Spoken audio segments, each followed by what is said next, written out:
Reasonable agenda in front of us. There's extra copies of the agenda on the corner of the table over there in case anybody needs one.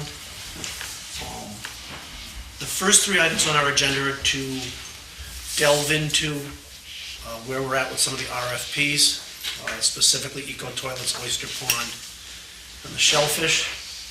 I'd like to just preface a little bit, while we work in a very transparent way for everything here. In RFP processes, there always comes a moment in time where what's the RFP actually contains needs to sort of stay inside the RFP so that no one firm gets a competitive advantage over another firm.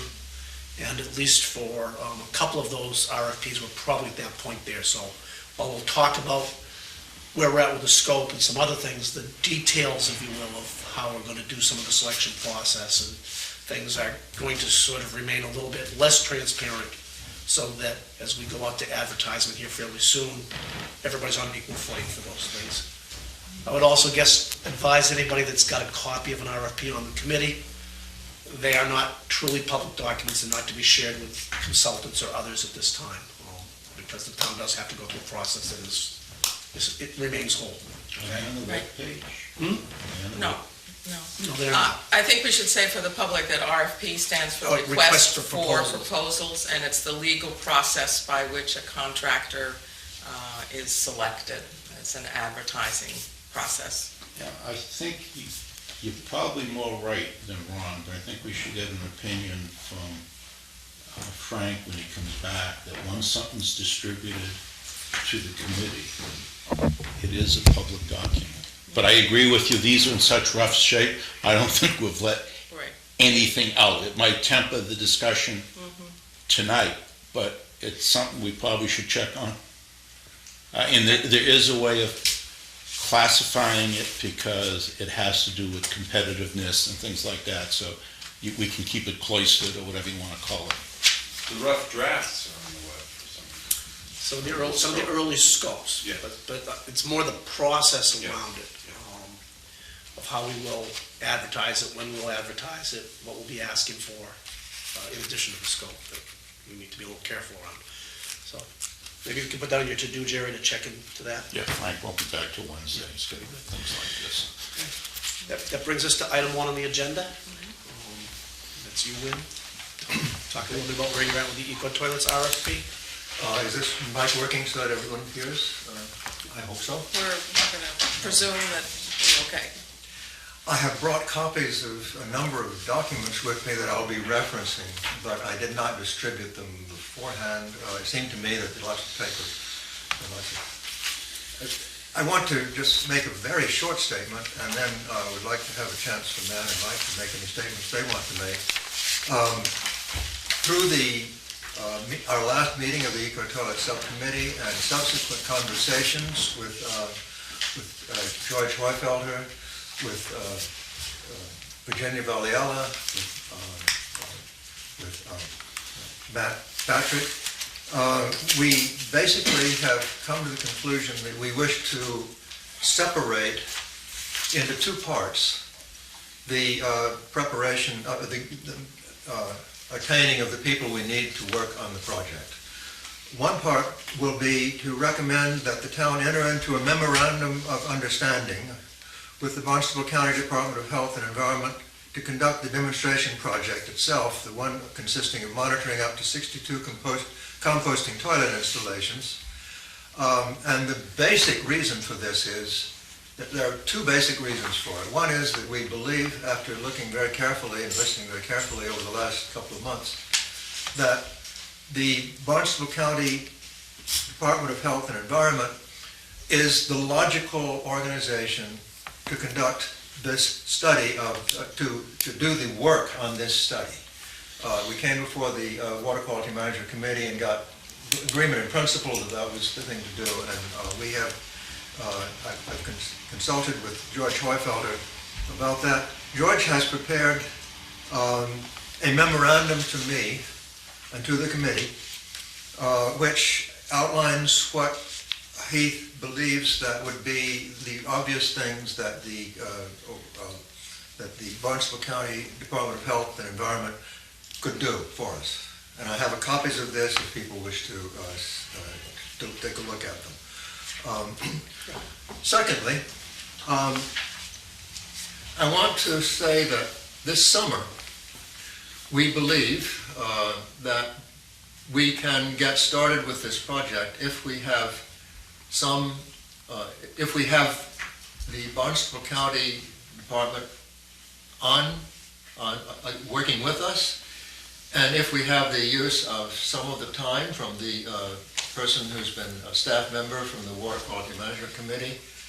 And I'm going to make a suggestion that we also acquire one other staff person if that's possible. I don't know whether it's going to be possible. I'm going to suggest it. I suggest that we can, as a matter of fact, by carefully selecting what we have to do, carefully figuring out exactly what we have to do in order that the demonstration project for 62 toilets begin this summer, we can accomplish what's necessary to do that. A lot of that leaves a great number of things which we would not try to do this summer. One of them, for example, consists of starting the baseline survey, attitude survey, which would take more time than we would have available unless we get the research staff to do it. So that would have to be left to do later on. We would get staff in the fall for that. And so that we believe that if we limit by the following principles what we do, we would be able to get it done this summer. We start the demonstration project this summer. Number one, use only composting toilets and only the ones currently permitted in Massachusetts. We will not research other toilets that are not permitted in Massachusetts this summer. The idea would be that that would be a later research project to add to, adaptive management to add other projects to that program. We could do that. Second, the town enters into the minimum memorandum of understanding in time for us to be able to use the resources of the Barnstable County Department of Health and Environment this summer. Number three, if we identify and work within existing regulations without attempting to change those regulations at this time, unless it turns out that it's very easy to do so. In other words, we don't try to do a lot of regulatory work this summer. Number four, we acquire the adequate time of competent persons from the BCDHE and the Water Quality Management Committee, and by hiring an intern. Okay. The third thing I would like to just mention is that we would like to acquire some staff. In other words, we would like to request the assignment of the Water Quality Management staff person to work with the with the Eco Toilet Subcommittee and the Barnstable County Department of Health and Education for up to 10 hours a week between June and August. That's what we're requesting. That we propose to engage. We have an offer from a young woman named Lauren Cole, who is a graduate student at Tufts University in the area where we're interested in. She has been coming to our meetings. She has presented me with an internship proposal, and I would like to find out whether it is possible for us to use her as an intern this summer. I have the internship proposal, I have copies of the internship proposal and her CV here, but I need to have some idea of whether this is a possible thing to do under the circumstances that we have now. She would be available, I think, at a reasonable, at what I believe to be a reasonable price, but I don't know whether the conditions under which we operate would allow us to hire her rather than, I don't know how that works. I think it would be in our interest to do so. She has been a participant in discussions. We know something about her. I think she would do a good job, and I'm going to suggest that. And thirdly, we will, of course, be preparing an RFP with Mike to acquire a project management staff to conduct research, publicity, education, outreach, starting in September. We have a draft from Mike of a proposal to do that, which we will not be bringing forward this evening for any detailed discussion. That's all I have to say at this point. Matt, would you like to add anything to that? No, I think you hit all the high points. Okay. Mike, would you like to make any, would you like to make any comments at this point? One thing we talked about over the last couple of weeks was something I think we agreed would be helpful in this context, where we have different players Yes. on a relatively complex scope, would be that responsibility matrix with different activities and different players, who's leading and who's reviewing and who's assisting, et cetera, so there's a clear I think that's definition of responsibility. I think that's that would absolutely be helpful. Yeah, I think that's absolutely crucial to have that done. Yes. The proposal would be that we attack the memorandum of understanding first. Next Monday, we will have a meeting of the Eco Toilet Subcommittee to discuss further the memorandum and make a formal request that the memorandum of understanding be brought before the town itself as soon as possible. George, do you want to say anything at all? Well, let's do this. Okay. So we just don't jump all over the place. All right, So you have three things you put out here. Yes. Memorandum of understanding, use of the staff project, use of some of the staff, Right. and then this intern idea, That's right? Let's do them one at a time. Yeah. Okay? Yeah. So let's hear from the board first. On the memorandum of understanding, Steve, any thoughts? I had a thought on the staff person, and the memorandum of understanding is what exactly? Which part of what you said are you calling the memorandum of understanding? Excuse me? We haven't seen this memorandum of understanding, so I think it's a little hard. I mean, we could probably ask questions on it, but we certainly We don't can't, have a can't formal. vote anything. No. We don't have a formal memorandum of understanding yet because we Okay. haven't discussed it in detail, but George has presented the content of what the memorandum of understanding would cover. This is the outline. All right, this is the agreement basically with George. Well, let's not call it agreement. This is George's. This looks more like a statement of what George Hoyfelder, as a member of the Barnstable County Health Department, could provide. What the Barnstable Health County Department. Could Not provide. George specifically, but the Barnstable. His department, but he's the head of it, so. So they're providing a range of technical services, Right. sampling and things like that? Yes. Okay. And I gather, I have had no conversations with him, but I gather he has represented to you that he has this kind of relationship with other towns. He does that indeed, yes. He have a menu of services he can provide. Yes. And so obviously, this would not be an RFP, it would not be a request for proposals route. It would be more the town saying, yes, we'd like to use the county for certain jobs. George has represented to me that he has done this kind of thing before many times with many of the towns, Right. including, I believe, Falmouth In prior, and prior, and so that it's not something unusual for them to do. okay. And the kind of things that Board of Health does in this area are directly related to what we're doing. Okay.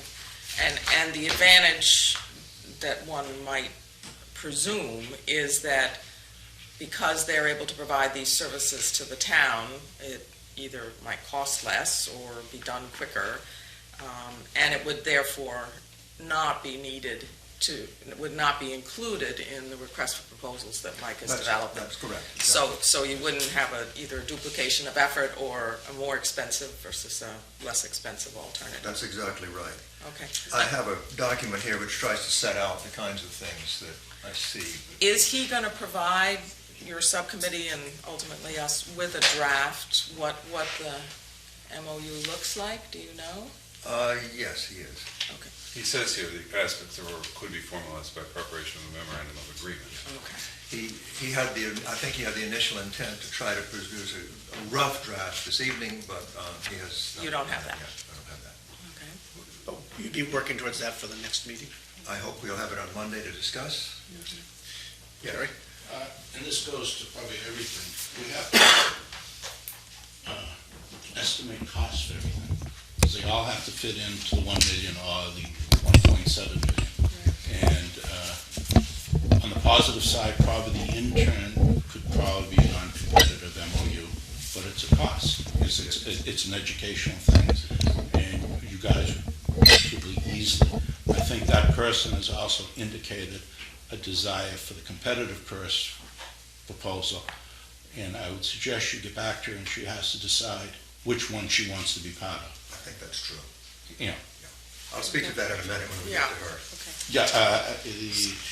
and yeah, I think it's just costing to get you call a lot of staff. I would think a technical consultant may be better. I don't think the selectmen and other people want to keep on thinking we're adding all this staff All right. to, you know. Yeah. I also think that there's going to be an issue of coordination, which this matrix might help, but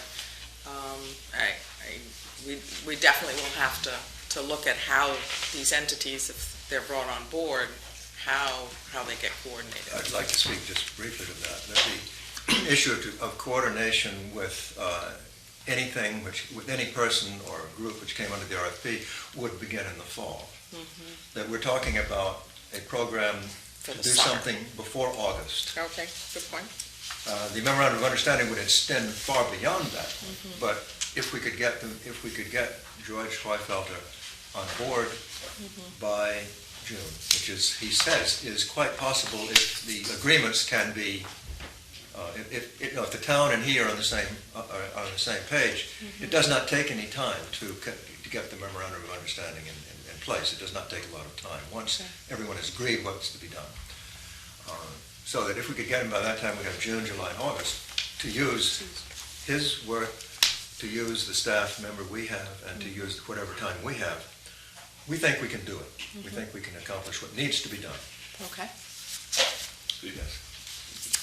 Now that I know what we're talking about, obviously George is highly qualified and would probably be a good deal, but I agree completely with Jerry that I would not want to approve anything that this committee does without seeing its cost in the context of a total budget. Right. Because I wouldn't want any subcommittee to spend A, B, C, D, and E and then say, oh my gosh, we've used up half of what the article from last April and we haven't done much, so please give us more so we can complete it. We are very, very conscious of that. George has already, quite a long time ago actually, presented a very preliminary budget for what we might do. And he is going to flesh that out, and we also have to flesh out what it would cost us to do the other thing. We think we can stay within certainly the $400,000 to $500,000 range which was set up for the project. We believe we can stay within that range. But it should be in It's writing. yes, it should be, yes. Sheet of paper. That's why we don't have it this evening, but we should have that before we can, that's what we'll bring back next time to you. 400,000 to 500,000 out of $1 million. That's what we're talking about. Yes. Excuse me. You know, because and we've spent some of that already, so that leaves the other demonstration projects with 200,000 to 300,000. What have we spent so far of the 400,000 to 500,000 on? Well, you're saying you put a stake in the ground around 500,000. We have the $100,000 for not all, but part of the MEP study. I think it was 120. Was it? We authorize money for And that. we're all talking about Article 17 Yes. and the allocations. And so he's viewing the allocation, which happened to be item 6, Yeah. of 500,000 for the whole issue of composting an alternative toilet. So I think that nothing has been spent out of that yet. Nothing out of that. I was just thinking Right. the remainder of the $1 million. Well, we don't need Okay. to go there. Okay. Okay. We're not talking about that. No, we're not. Do we want to move on to this next topic? Yep. So I guess I'm trying to understand when you're, at this point here, you guys, your subcommittee is going to go back and do some more. We're going to look at the memorandum of understanding mainly next Monday. Okay. And the next meeting, we hope to have prepared for you a budget. Yep. A draft, what a draft memorandum would look like, a budget, so that you could vote to bring it to the selectmen. Take it forward to the selectmen.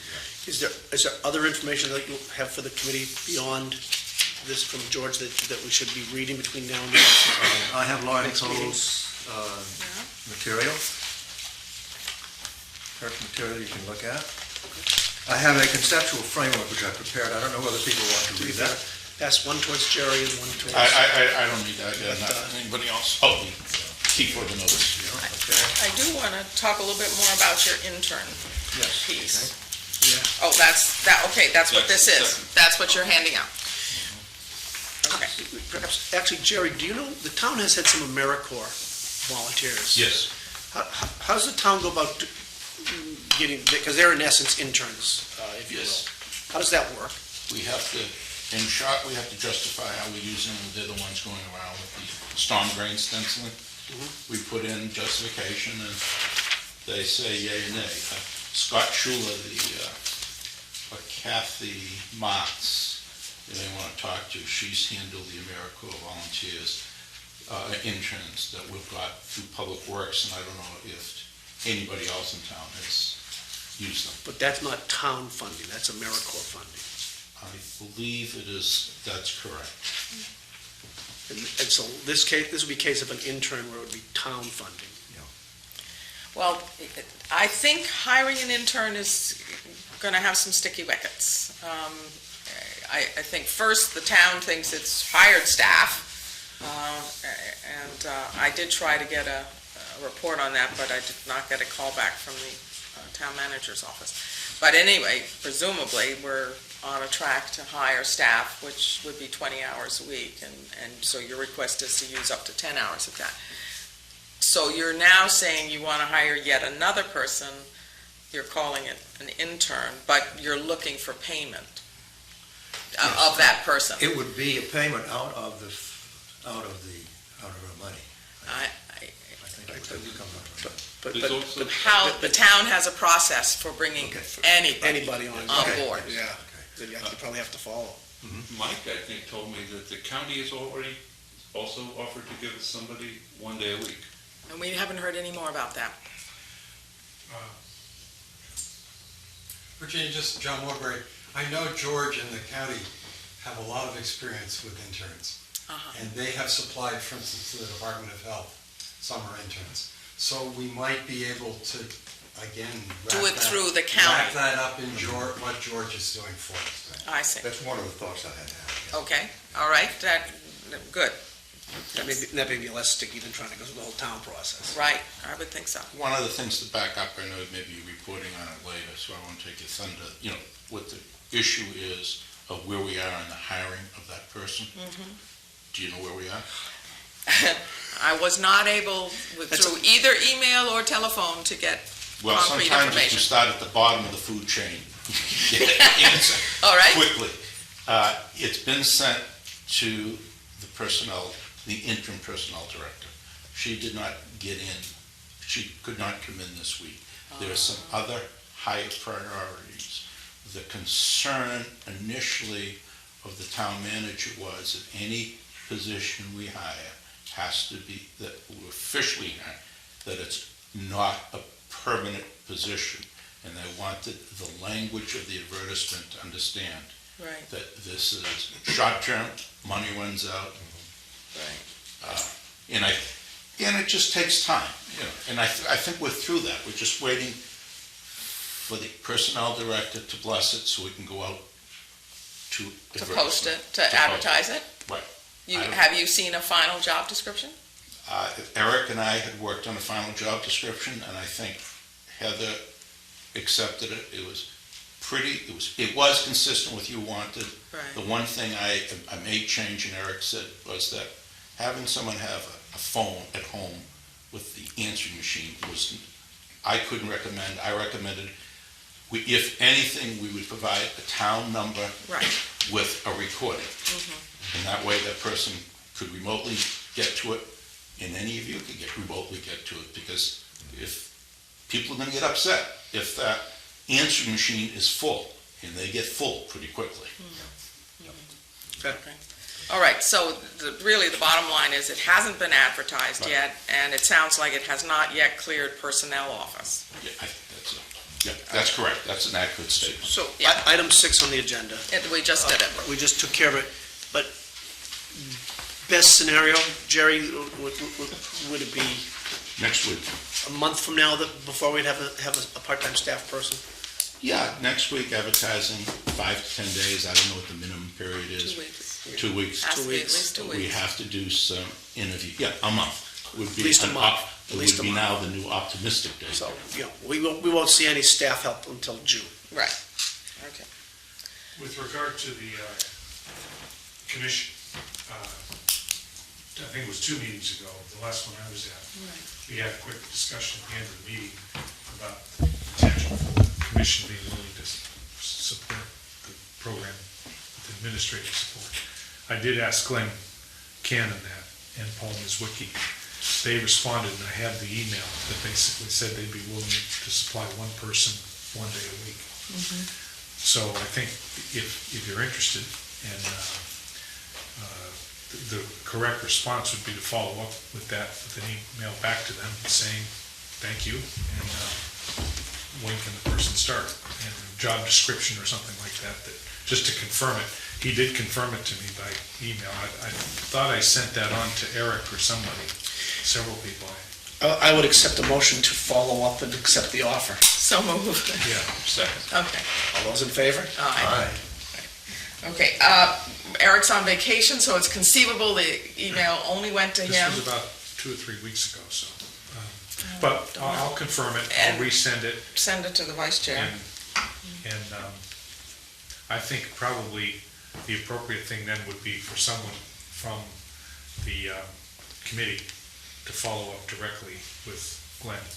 With Glenn. He's the person who came, so he'd be the contact person. Glenn Cannon. Glenn came.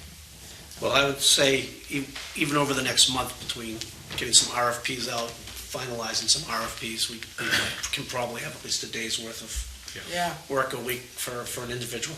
Yeah. And it's a very generous offer, we're grateful for it. Thank you. okay. All right, so at your meeting on Monday, hoping that George Hoyfelter will be there, perhaps you should discuss the intern possibility through him. Through him. I would like that. Okay. Any comments from anybody else in the audience or anything on where we are at with developing the eco-toilet plan, program? Mike? Just one comment, and it may have happened, but I think it's important that George had seen the specific scope that you all wrote as part of the committee, so that there's closure between what he gave to you here and what you wrote as a scope, to make sure they're the same things, before you go too far. I gave him a scope of the MOU, that Okay. number 3, I gave him, we had a long discussion last week, I gave him that. Just to make sure that he's actually thinking what you said you wanted and vice versa, so that the MOU and the cost estimate are. I think we are on the same Okay, on the good. same wavelength, because I based that on what he had Great. said earlier to me Okay. about what he could do. Very good. Steve, are you still going through this in steps, or is this now the entire No, we, eco-toilet draft, an RFP? We're still talking about staff. Oh, that's we right. sort of did part one I'm sorry. of the RFP, where we talked about memorandum of understanding, which they're gonna work on. And we did staff. We talked a little bit about the staff, but we haven't talked yet about this summer's project, right? That was the other part you had. But what do you have, Steve? Well, if you're getting into the guts of the scope, it had been mentioned before, do you have an algorithm in case you don't get enough takers? We would like to speak to that. George has been speaking to that with me. Matt has some things to say about that, and I have some things to say about that. We would like to speak to that in some detail. We seem to have quite a number of people who could be, George already has several people who are candidates for doing it. They're not necessarily here in Falmouth, and we've got to talk about that.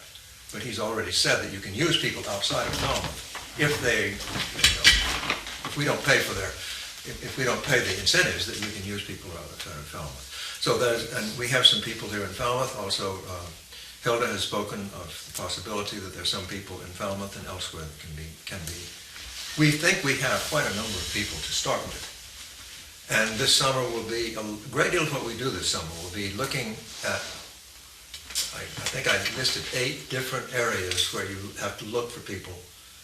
And we need someone to follow up on that, for example, builders,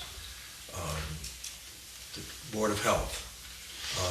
We have to Real estate. advertise in the community. Excuse me? Real estate. Real estate people. All sorts of, that spring bars thing, I think we ought to follow up on and find out whether there's anything in that at all. The thing that came up at the town meeting. There are a number of other things we can look at. This summer is going to be a time when we need to look at that. And this summer is the time where we will discover over a period of time whether we are, as a matter of fact, going to be able to do it. But we have to do the work to find out. I mean, I don't want to push that discussion if it's premature. I'm just saying, I want to hear a closed form argument about it before there's a commitment made. I think that's the guts of the discussion in other words, you shouldn't be held up on the one hand to begin the work. On the other hand, it would be a waste if you only got 18 and then it leveled off and you really needed 62 to do anything. I don't think we can answer that question except by actually going out and talking with people and spending the summer talking with people. I don't think it's possible to. Well, you could have a drop dead date. Yeah, well, you can drop that date. I just want to add that 62 is a number put out by DEP. George thinks that they would certify this as a nitrogen removing system if they had maybe not quite 62, but some number that had consistent data in the gray water. They saw consistent levels of nitrogen in the gray water. They're not. I don't think 62 is if you get 61 and you don't get 62, the issue fails. They won't be certified. Okay, I'm not trying to nitpick you exactly. But the other point I want to make is that we do have a significant number of volunteers already who have volunteered just because they've read about it in the newspapers or have seen it on a local TV station. We have not actively marketed the project yet. So once we start to do that, we anticipate that there will be more people coming on board. If we're wrong, we will know it by July and August. If we're completely wrong and we're just not getting anybody to sign up at all, we will know that pretty soon. You can, and you also can put an RFP out on the street. We have the right to withdraw at any stage up until you actually award. I'd like to make another point.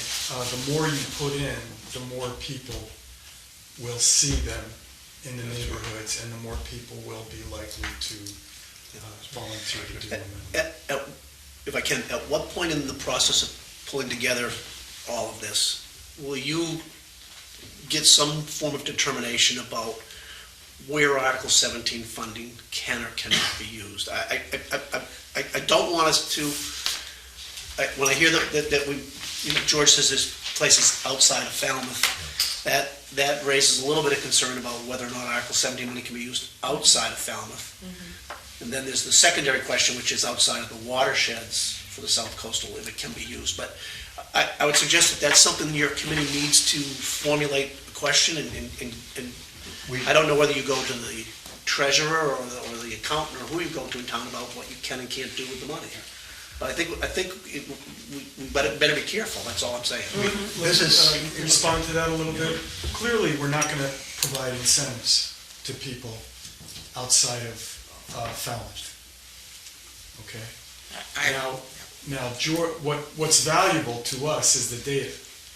And some of George's money would be spent theoretically, looking at doing testing in systems outside of town. It could be. So we could come up with a determination of that, but otherwise, we're not going to spend money for incentives for people outside of town. Yeah, and I got the sense last time that, the incentive money wasn't going to be used outside of Falmouth, but just so that we don't you don't get down a path and then it becomes an issue. I think it's something, it should be on your to-do list as you're putting It together. is on our to-do list, I assure you. This is, we've been having I had an active discussion with George about that the other day, what could and could not be spent.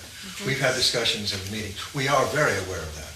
And Wynn has more to-do lists than you have lists.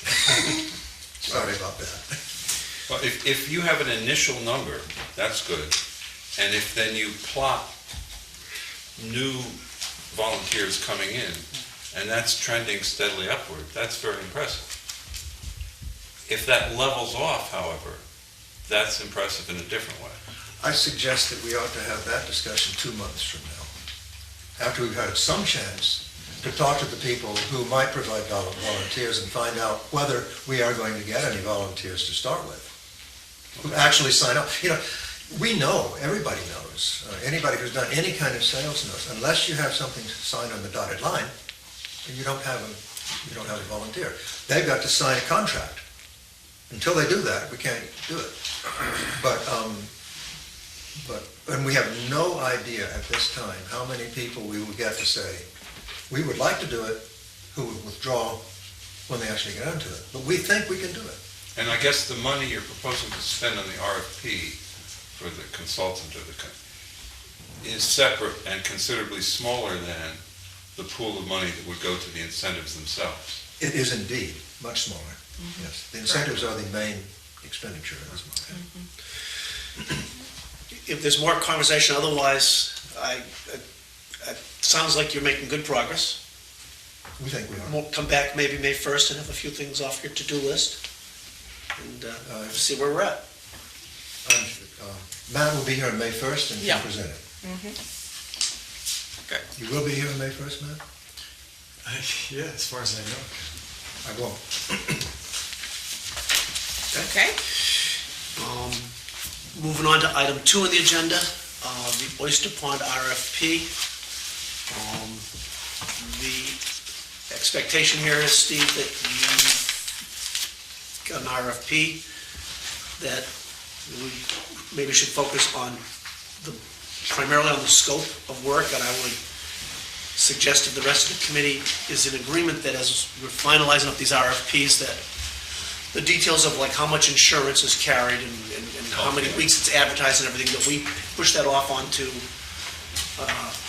Jerry and or Mike or whatever to sort of help finalize the RFP process. And I guess in my sense, I'd like to hear if everybody's fine with that concept of sticking with scope here, as we say, we're good with the scope, and now we're going to move it on to the selectmen.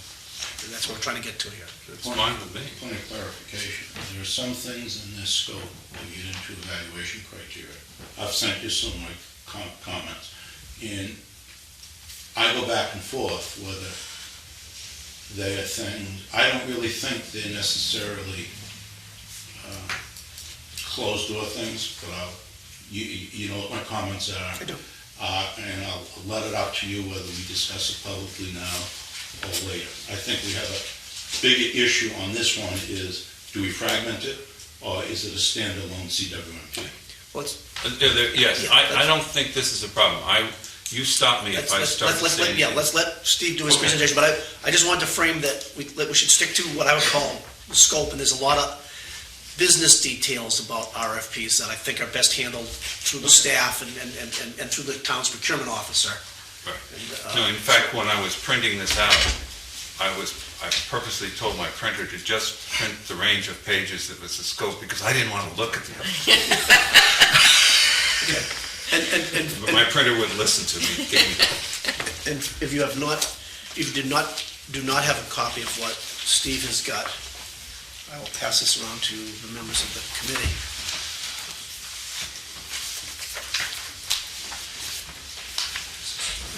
And is that an extra one to pass to the recording secretary? Well, You did? It's okay. I don't think so. Sorry. Let me just make Is it sure, the because same? I numbered the pages. Yeah, it's the same, so we can give this. It's 31021, if it's the same number. Baseline conditions, needs assessment. This isn't really a presentation, it's more that I went through here and found about 8 places where I think there are big questions in my mind still about what the scope should be. And Steve, could I make a Sure. suggestion, partly for the audience at home and partly for the enterprise that's here? If you would just quickly summarize what the topic of this request for proposals is, and then we can delve into your particular questions Sure. of it. But the public should know, Fair enough. why are we doing these advertising processes? What are we trying to accomplish? And this is building upon a scope that you presented to us. Yes, there was, I 2 weeks presented a rough scope 2 meetings ago. 2 meetings ago. What we should do for Oyster Pond. And in a sense, Oyster Pond needs to catch up with the other estuaries. In a sense, it's ahead. All the other RFPs are particular technologies focused. This RFP is on a particular place, a particular estuary, Oyster Pond. And the overall purpose of the RFP is to find an engineering firm to do the work leading up to and including writing a CWMP for Oyster Pond. Okay. Yeah. And precisely because of that difference, we need to talk about how we integrate it with the other work that the committee is doing. For instance, denitrifying systems are a definite possibility for treating Oyster Pond.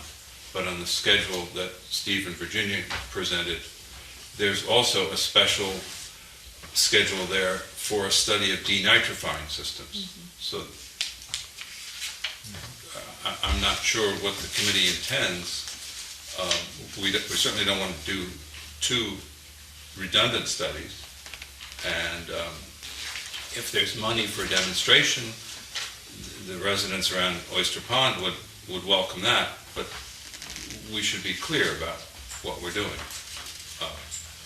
And there's another technology possibility is connecting to the force main. That depends on the capacity of the Blacksmith Shop Road plant.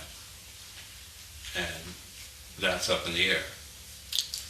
Not to mention DEP and their opinion And their of opinion, connecting yes. anything. Yes. Yeah. But Brian Dudley was like that idea. So I'm just trying to figure out the best way to integrate those. If I had my druthers, I'd say perhaps we should wait until those are done. I mean, Oyster Pond is one of the least compromised estuaries of the ones that we're considering. So there's no reason that it needs to be first in line. On the other hand, the money was appropriated. We don't want to lose that. I'd be interested in other people's opinion. And then there's the whole issue of do we integrate the 2 does Oyster Pond have its own little CWMP, or is it integrated in the larger CWMP? Okay. Let's again tackle them in pieces, I guess. Let's have a conversation, if we can, around whether there's a separate CWMP for Oyster Pond, or whether it's integrated, or whether it's a subset or component of the South Coastal.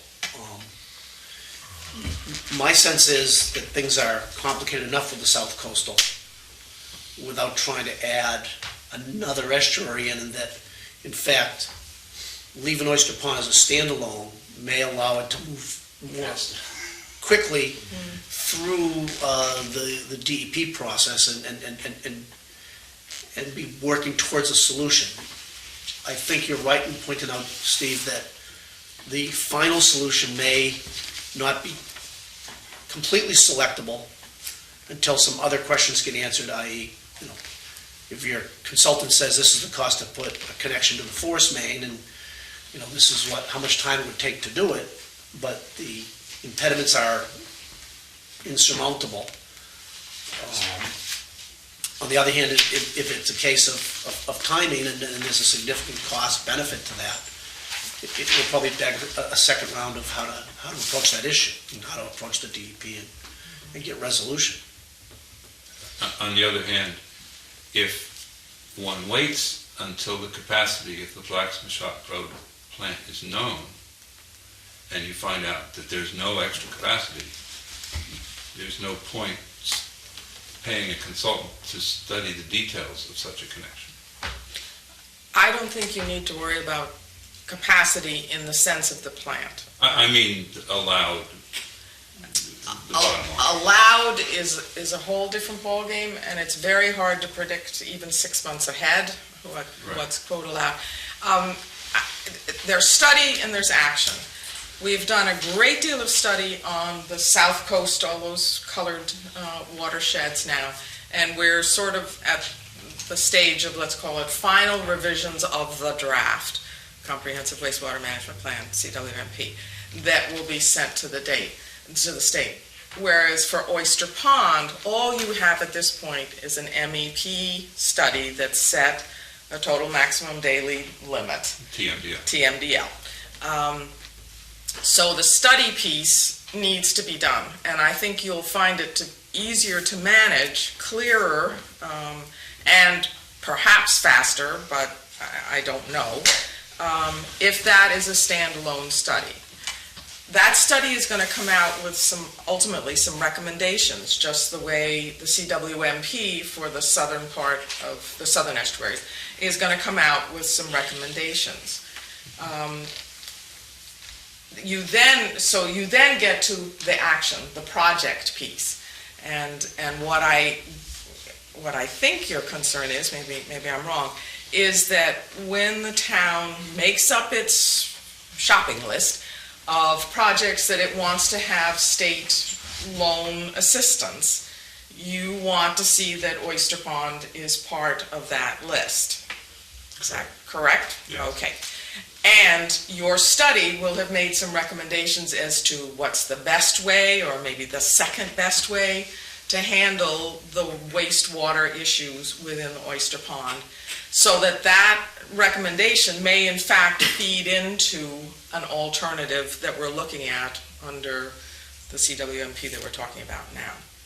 So I see you maximize your opportunity to move ahead and get your study done and get your recommendations by having it on a separate track and not trying to make it a new subsection of what we've been working on. That makes sense. Okay. I mean, and you're implicitly answering my other question, which I haven't asked yet, which is Mike, because of his detailed knowledge of this, took my rough scope and added a huge amount of material to it, which he assured me won't cost us too much. And I have to take his word for that. It appears to me, as the layman on this kind of stuff, to be a substantial amount of material that I would have thought was already in the TMDL. But I could be wrong. And you've both read this. Yeah, I would describe it more as, I see would that. describe it more as the regulatory checklist. So some of the stuff from the TMDLs, your consultant will take and move forward into this plan as information, so that when the state goes down their checklist to finally approve it, they say check, check, check, check, check. All right, then I defer to the three of you on that. Jared? Okay, hold on a second. I agree with Virginia, but I'd just like to ease your concerns that, if I remember correctly, the nitrogen removal requirements for Oyster Pond are around 50 to 60% nitrogen. There are a number of INA systems that can meet that easily. You wouldn't have to wait for a study of where we may have to be pushing the envelope. If we so choose to pick some of the better ones and we get 2 for 1. But I think, as Virginia said, you have a lot of options to go ahead with. And as we get the information, we could feed it in if it's timely. If not, I'd like to go back to what Nick said at the Green Study, but I wasn't there, but I read it said, if you go into a process thinking you know what the results are, force main or whatever, you're not going to achieve. Don't worry about, let the consultant list the alternatives, the pros and needs assessment, alternatives, screening, draft, that all stuff will settle out with the regulatory people. But if you want to delay it, fine, but I think, as you might have said in the email, you may be in line for an SRF project earlier than the other projects. Because I think yours is going to be easier to approve. You have nothing to lose by running it as a separate CWMP. Matt, any comments? No. Lynn? The only comment I have is that I learned at that session on Wednesday, what I didn't know before, that the EPA thinks of CWMPs in terms of watersheds, so there's no problem. That's right, it's a totally separate watershed. Quite often they're Right. watershed specific, correct? Yeah, right.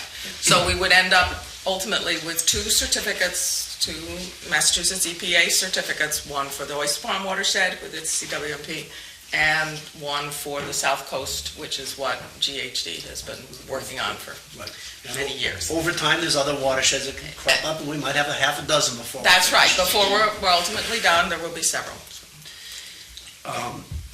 Any comments from the audience relative to the idea of going forward with an RFP to do a comprehensive wastewater management plan for the Oyster Pond area? If not, I think I'll entertain a motion to advance this to the selectmen for their approval. I think It has to be worked on first.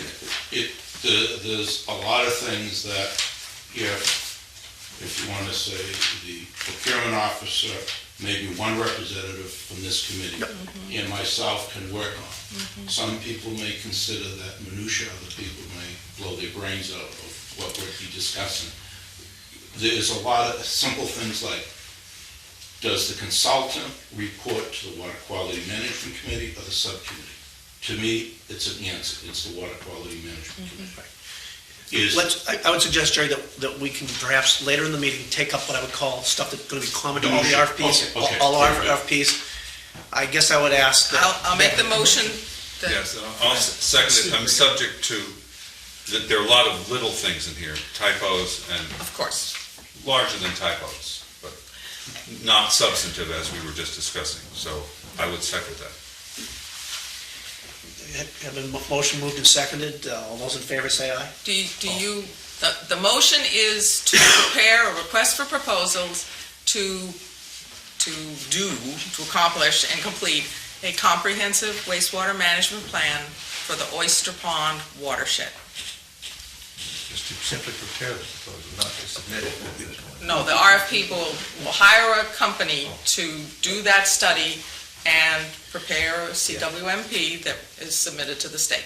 If I can, Which will involve all sorts of consulting with the residents, public meetings, Yep. and consulting Yep. with this committee. And so Yep, on. same process that's taken longer, but it's happened in Falmouth. process-wise, we've been trying to develop a scope for various elements. Then we've brought Mike in to help put some of the other aspects around that scope, so it starts looking a little more like RFPs. We need to decide if things are well enough defined for the scope of it, that we can advance it to the selectmen, who then ultimately have to make the decision to go out for RFPs, I believe, Jerry, With right? funding. Yeah, Right. and so there's a Right. funding And- step. So when they go out for an RFP, they're making a commitment that as that process unfolds, they will then, Right. that we are down the path of hiring somebody to do some work. So I would suggest that over time, as each of us has an area of our expertise, you keep track of the scope. In the case of Oyster Pond, if you feel that there's any change to the scope that's substantive, you would bring it back to this committee to have this committee revisit that scope item. But if it's, clarification, if it's wordsmithing, but if you suddenly decide, we want to expand the surface area, we want to change the technologies, then you bring it back. Or there could be, at a later time, some pause mutually agreed on. Absolutely. Correct, but we need to keep going forward with getting these RFPs out there and Yes, that getting sounds people on board, so. Right. So, And this study is funded with up to $300,000 that was approved in Article 17. That's where the funding for the study of the Oyster Pond. Oyster Pond watershed comes from. Yeah, that's the only place this one. could That's be the parked. only place, that's right, and it has to stay within that. And we always welcome coming in well under the budget Absolutely. initially. Having a reserve for contingencies or... Then you get into technical details that you don't want to discuss. Right. So Okay, there is a motion. It's been made and seconded, I believe. Any discussion on the motion? Hearing none. All those in favor? Aye. Unanimous? Good. All right. Anyways, this is a draft, if you will, of the shellfish propagation demonstration project, RFP. Matt, Ron Zweig, and myself were the subcommittee for this. We've talked about it in front of this committee a couple times. Had fairly vigorous participation at the subcommittee level. The last time we came in and discussed the scope in detail, we talked about a couple of steps in the process. Initially, research and developing a plan that would have to be developed and approved, and then later on, actually raising the shellfish. The full committee suggested that we add an initial step to put in some small amount of oysters into a little pond just to make sure that they will grow and are viable. That was adopted and incorporated into the overall scope as a description of a task the town is doing ahead of time.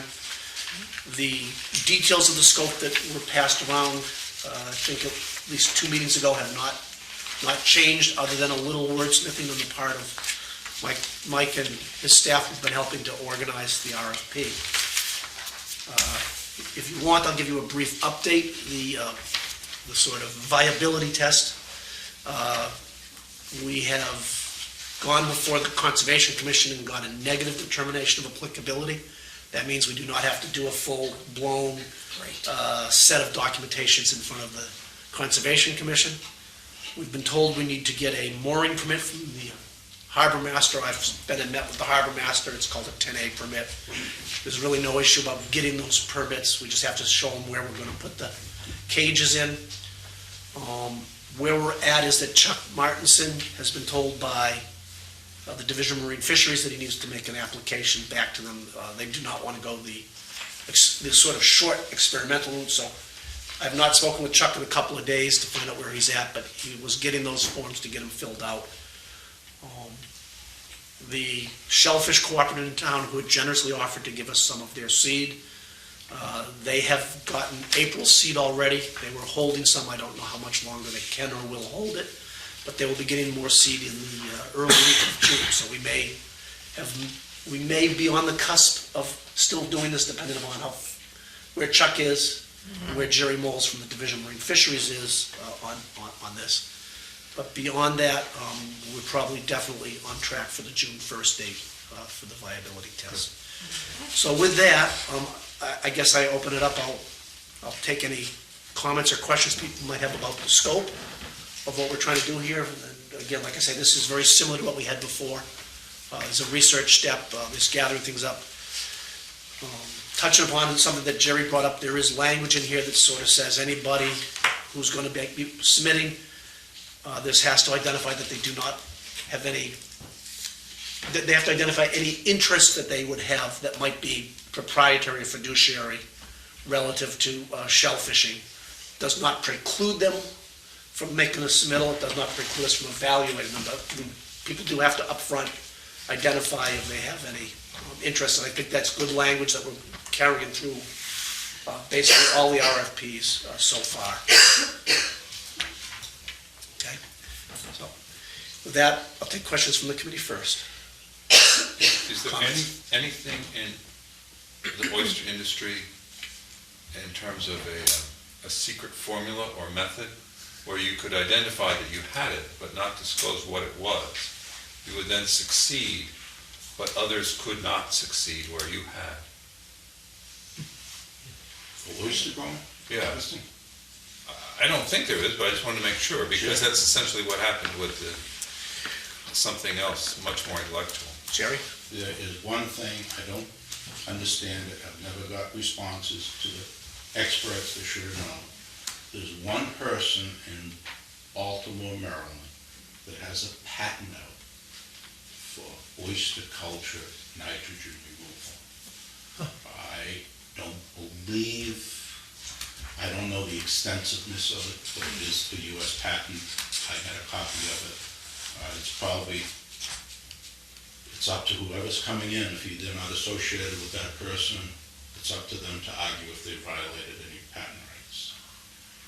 The other thing I do have, I'm concerned when the plan says this is going to be managed by the town, is that Chuck Martinson. I'm going to recommend later that some of these may not be best managed by me. Eco toilets managed by the Board of Health. This could be managed by Chuck Martinson. I do have the authority to say we will handle the billing and the receipts. I don't know if the Board of Health wants to put Mr. Carrigan on the hook or anybody else. All I'm saying is, as far as subject matter experts, could I do it?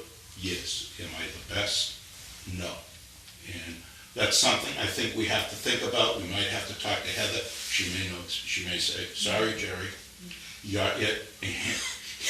You guys have, but I am more concerned on the shellfish one where it says managed by the town. I want to know, I request, who in the town is managing that plan? And I think it's Chuck. Yeah, if I can. Keep in mind that this RFP is to hire somebody to do task 1 and task 2 only. That's the research and develop the plan.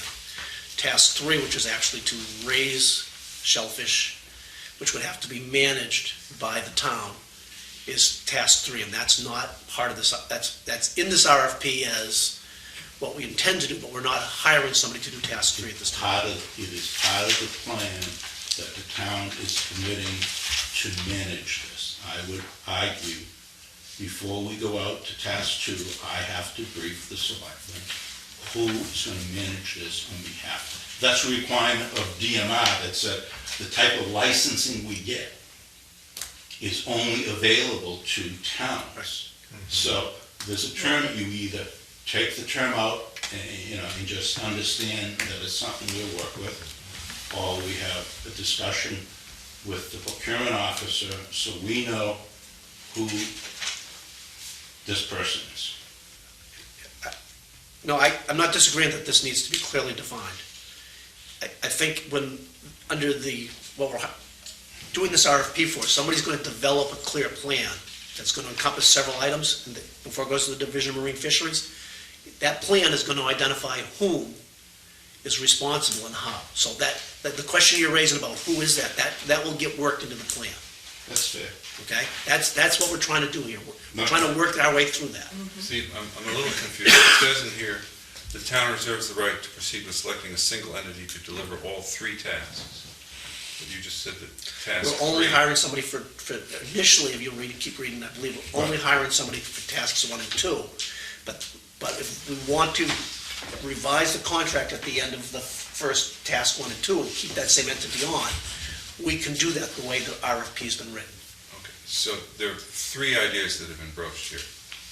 Mine about secrecy. Jerry's about patents by third parties, which is a totally different thing. And Jerry's about who's in charge of it. So Jerry's response is completely legitimate and something to be thought about, but had nothing to do with what I was saying. Okay. No, I'm not I just want to make sure other people don't think that what I said was answered by that. Again, by putting the paragraph in there that says if you have any proprietary interest, you need to identify that you do. I don't know that they have to give up their secret. They just have to say, I have a secret. I have a secret way of growing oysters that nobody else has. But I'm simply saying that the county or the town or someone has gotten themselves in a position with a certain university research organization where there is secret data. If you could turn the clock back and have rewritten that contract, that would all be public knowledge, you still would have gotten someone to do the work. And you wouldn't have had to have a scientific review panel because it would have been reviewed by the public. You want to make sure you're not painting yourself into a corner. This may be completely naive. I mean, maybe growing oysters is so obvious that the idea that there are people out there watching on TV that are laughing their heads off right now at this. No, I think we answered that. There's a paragraph in the RFP that says, intellectual property rights, all information, data, software reports, and other intellectual property developed by the consultant as part of the completion of this project shall be and remain the property of the town of Falmouth.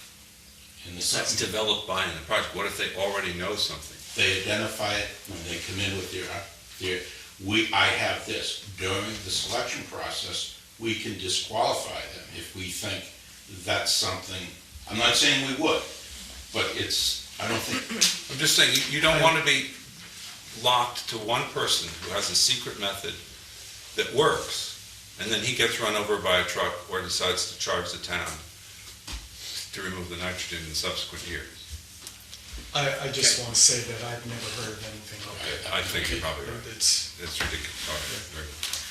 they're different kind of racks, and they might vary It's not- productivity in a little bit. But it's basically up to the oysters. Yeah. The biggest variable ultimately is which nursery you buy your seed from. I'm starting to learn that there's only so many of them out there and that there is difference between them. So again, as the plan gets developed, that's the sort of interaction back and forth that we would like to have. Did you have a comment, Virginia? No, I think the conversation has clarified. I think the language covers us. Wynn, did you have a comment? I have something just to bring forward as information that did people read the newspaper today? Yes, Times? We did. About the seaweed. About the seaweed. Scott Lindell. It's fascinating. He tied it to oysters in very. Well, he compared it to oysters. He also tied it specifically to on oyster substrate, because they grow on oyster shells. and Right. Like that. So it seems to that's something that perhaps the Shellfish Committee would like to look at as a piece of the. I don't know whether they'd like to discuss with him whether they should look at that as a piece of. There were a lot of pieces that were not in the article, like harvesting and where does it go? Yes, exactly. I guess I would say this, that, Falmouth is setting this up, looking at what we can do in Little Pond, Right, a very specific area. right. We're building a plan for that. There is a lot of existing information. There's more information all the time. There's an organization called 3 Bays, I think they're Yes. in Barnstable. They're doing a very similar program where they've been putting oysters in and seeing what those oysters do. Scott Lindell and his folks have been working on the interface of how to mix a couple biological populations, the seaweed and whatnot. They were on the front page of the paper today. So obviously, we're not going to work in a vacuum, and we will share information, and I've had a conversation with Mr. York along the way and others. So as we keep going, we will share our information as much as we hope they share theirs and look for common solutions. In the spirit of adaptive management. Yeah. Then, with respect to Jerry's first point, maybe you should add to the literature search that the person should look into this Baltimore pattern. I got you. I can put it up there as a list. I can put You it can up add it to the there list. You can add it to the as list. a reference. You can add it to the list of You know, documents. non-documented reference. Yeah. 'Cause I've got. Yeah, you can add it to the list. That's. Matt, you've been trying to say something. First of all, the patent, to think that somebody has a patent on It's ridiculous. shellfish removing I'll send nitrogen. it to you tomorrow. I mean, It's ridiculous. then, all you have to do is not make any reference to removing nitrogen from the. I mean, that's, Well, you have, but I agree with you. it's kind of, But if they're reviewing all that other literature, they might as well get the patent. We can all laugh at it. the other point I would make too is Scott could bid on this. He's absolutely not precluded from putting a proposal forth. Yes, he could. Jerry? I'm concerned about something I raised to you, maybe we don't want to discuss it. There was an article in the newspaper about what level of testing we should or should not do as part of this. Some people may say it's immaterial. I think part of it is open transparency, that we have healthy shellfish that we're transporting. It goes to the level of testing we may do in the mud, the meat, in the water column. It's relatively inexpensive. There's FDA requirements, there are EPA requirements, and the state may adopt the FDA requirements. But we need to be open and transparent that we have a healthy shellfish and that could be part of the research study too. Again, the scope of work talks about developing a sampling program that the town will conduct as part of the program when they move to phase 3. So that's all in there for somebody to come up with what the sampling program is. We get to review it and either add or subtract to it as we feel there's more needs. So that's part of, let me think about it. It might be okay. I believe your concerns will be addressed by the person who does task 1 and task 2. They don't just do it in a vacuum. We get to say, these are things that you need, again, looking to have people come back with proposals and see what they cover. But we have to have cost items, because it has to be fair to them to maybe cost something out, but not necessarily part of the evaluation. Have you read this RFP that we've had out for a while? I've read it, and I gave you some of my comments. Because there's a line in there, Jerry, that says, develop the plan, but don't cost the sampling, because until you develop the plan for what the sampling is, you can't develop a cost of sampling. That once you develop a plan for sampling, then we'll go look at what the cost for sampling is, and we can change the plan. I read that part of it, and I have some concerns about, they could develop a cost, and just so we'll have an idea, and we could have an idea of all the ones. It won't be binding on anybody, but we'll see the innovativeness of what people think an adequate sampling program and cost could be that doesn't bind them. The other way is we're into it, and all of a sudden someone says, gee whiz, I had a $100,000 sampling plan. I'm exaggerating, so I guess we need to discuss that language. I understand what you're saying, I didn't quite read it that way. Mike? I think it reads, I think it reads the way you're saying. I think it says basically that during the scope, the consultant will develop the plan, but not produce the cost of it in this submittal. So I think you get the best of, you get what you need. I'll go back and reread it. Any comments from the general public on this RFP? You need a motion? I would like a motion, if I can get one. Okay, well, so we move, we recommend that a request for proposals for development of a shellfish aquaculture program in Little Pond be forwarded to the selectmen. Do I hear a second? Second. On the main motion, any discussion? No amendments? All those in favor? Aye. Good. You did a good job. Thank you, everybody. Yeah. Next item on the agenda is a review of the status of the redraft of the Comprehensive Wastewater Management Plan. There were some comments, fairly small. One for you, Lynn. Okay. Virginia, pass a couple down that way. There's a couple there's several of these. They can keep going around till they're out. What you have here is at the last meeting, we had a couple of boards up there. We talked about schedule.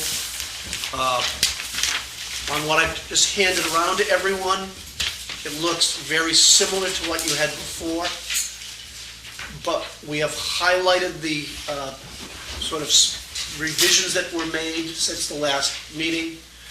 On this, the estimated cost and financing plan, we clarified the wording on line 10, that's envisioned as a 30-year bond. We did not have the word 30 in there before. And the other one was, as we talked through what we were doing at the workshop and everything, it was clear that from the end of items 1 through 16, which sort of run out in the 2020, that we had some iterative process of looking how we're doing before we launched into the next bars down below. So we added a bar that takes us from 2020 to 2024, which is evaluating the results of remediation to date and planning out the next construction steps, so that we did not have a multi-year gap in the overall sort of big picture schedule. Okay? On the other schedule that went out before, I finally figured out how to make the top bar, which shows quarters and everything, work. I won't tell you how many times I toggled around with my Microsoft program until I found what key command would make that look realistic for what we're doing. It's a format issue. But Are those supposed to be sewer pipes? they're very flat sewer pipes. The issue of stormwater control did not make it on the big schedule the first time through. And it was brought to my attention, at least, that we needed to have some tasks about stormwater work around Little Pond and how that did or did not fit together. So those are those three tasks at the bottom that were added into it. Okay? We can discuss this, or we can move directly to a motion that these have gotten to the point where they're good enough to advance into the draft CWMP to be passed on to our consultant for incorporation. I would make that motion, Mr. Chairman. Second. There's a motion that's been made and seconded to take the schedule that we had at the last meeting, as well as the additions and enhancements that were done, and to advance it, to release it. And again, I'd like to point out that all of this goes into a draft CWMP that will come back to the full committee to be read and looked at. So if there's a word or a tweak, there's another bite at this apple, but this is part of the keeping the process moving, that we have enough of a sense of the schedule, and at least the tasks in the schedule, if not the exact dates of some of the demonstration projects. You do need second halves in your years. You're talking about a formatting issue again. Can't figure that out. I couldn't figure that out. Couldn't figure out. You can, I'll give you the program. You can work with it. But thank you for volunteering. Yes, thank you for volunteering. That was This has good. been a lot of work. Yeah, no, Yes, it's very Steve good, has- very good. Is it patented, by the way? The CDO owns the rights to it. No, it's just, No it's a Microsoft. secrecy. It's a Microsoft program, and you can all probably get a hold of it pretty easy. So anyways, there's a motion here to. Yeah, and a second. And any discussion? Could we repeat the motion, please? I was trying to sort out. The motion is to take the schedule that we've had in front of us through a couple meetings now, and to say that it's good enough to pass to the gentleman to your left, so he can begin incorporating into the draft CWMP, so we can get a draft CWMP back in front of us to look at it one more time in line-by-line excruciating detail. I guess soon we'll start this on-site denitrifying program. So. We have lots of work ahead of us. There we go. Jerry? You had mentioned that not to agonize over some of the specifics. One of the things, and I'll refer it to Nate, is that to make this deadline work, we're going to be very disciplined. But we have to get comments back when we say we're going to. We can't control the selectmen. And I would defer to Nate that we have 12:14 finished whatever the selectmen's comments are. I'm sorry, He has, we have what? line 7 or 8. If they don't approve that on 12:14, even if they do, I don't know if we can have a draft CWMP out the door in 2 weeks. That might be minutiae. Wait till they has a tendency to start looking at that. That's over the holidays, that's printing. Maybe if we miss it by a few days, it's not a big deal.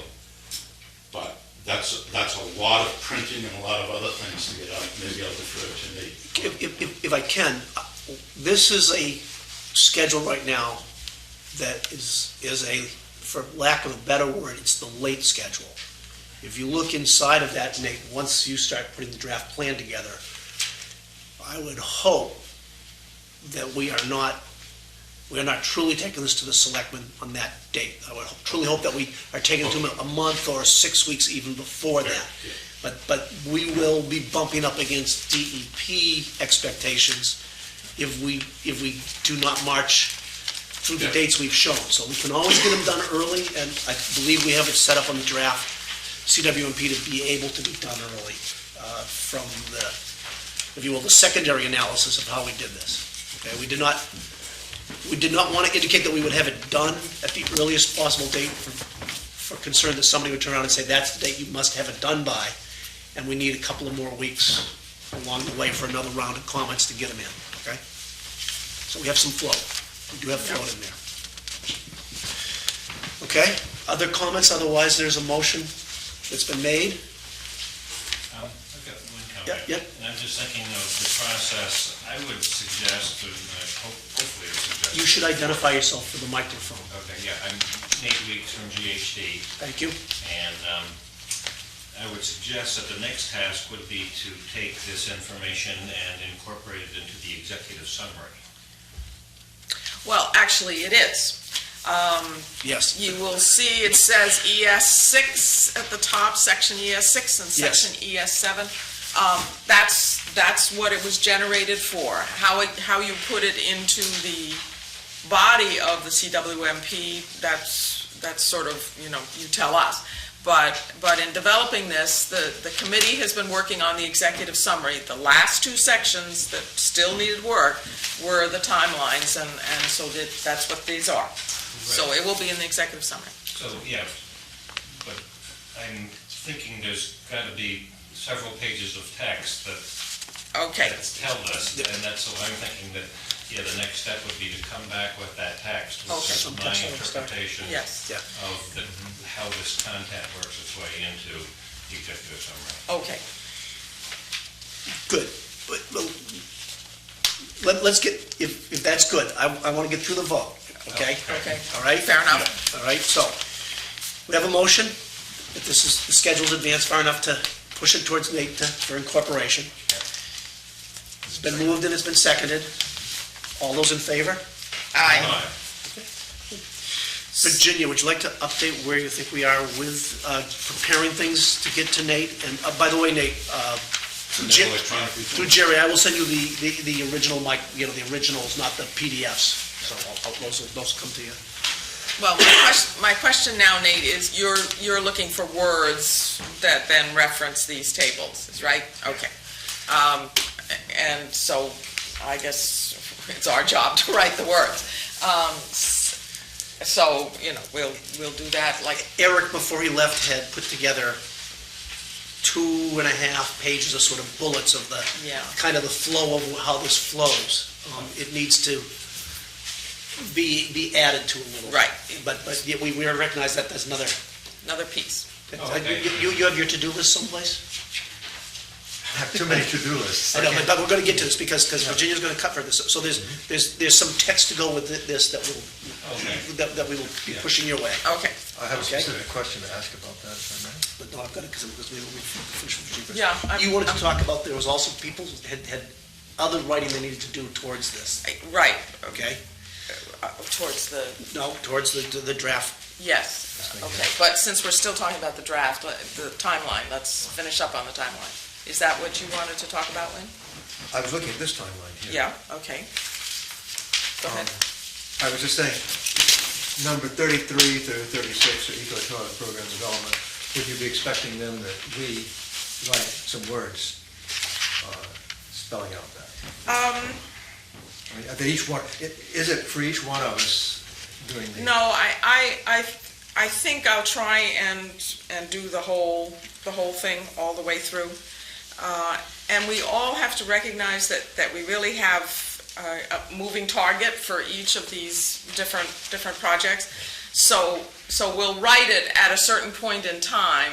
3 months from now, it may be somewhat different, but I think in terms of giving the public a general idea of where we're going, it'll be sufficient. So I'll take that responsibility on. You don't need to do an individual piece. You'll all get to see it, but. Steve? I didn't nitpick this because I didn't want to interfere with your vote. Right. And because I'm assuming that this isn't that rigid, that this is a good intent.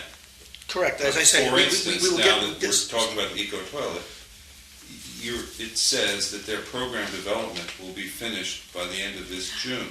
You're right. I Yeah. absolutely right. I still think there will be more tweaking, and my sense is, I want to get GHD going. Fair enough. So fair that enough. they As long as- produce, yeah, no, I and just then want if it some- turns out some dates need to be changed, we'll There's change. another bite at this apple. Yeah, Fair enough. if Gotta that come back works I to you. didn't want Yeah. someone caught and losing out if this was No, effective. no.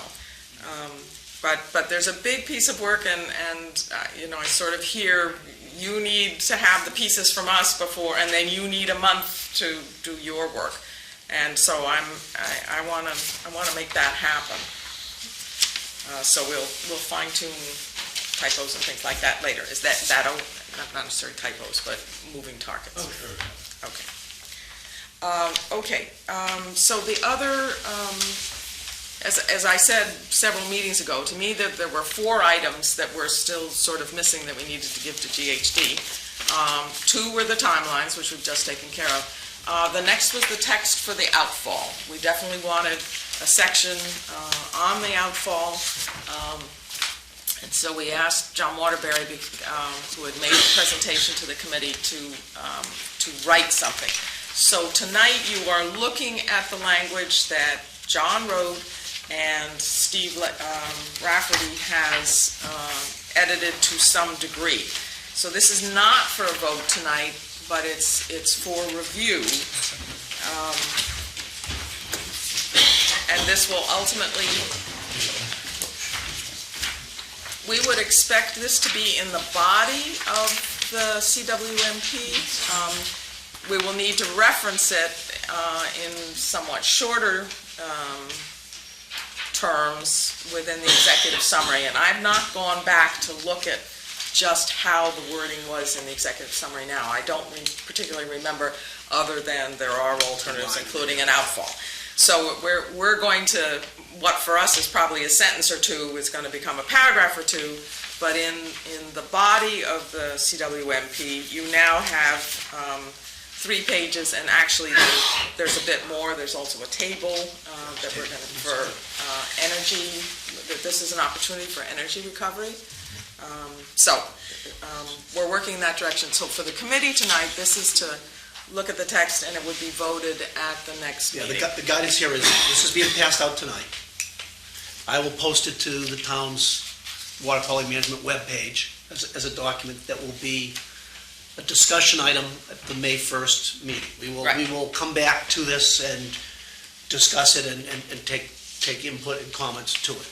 But as you point out, it's an element of the plan that we feel needs to be expanded upon. Yeah. So we've taken,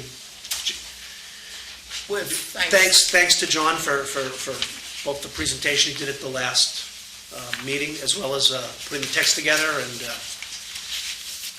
I think it starts catching the sense of this issue.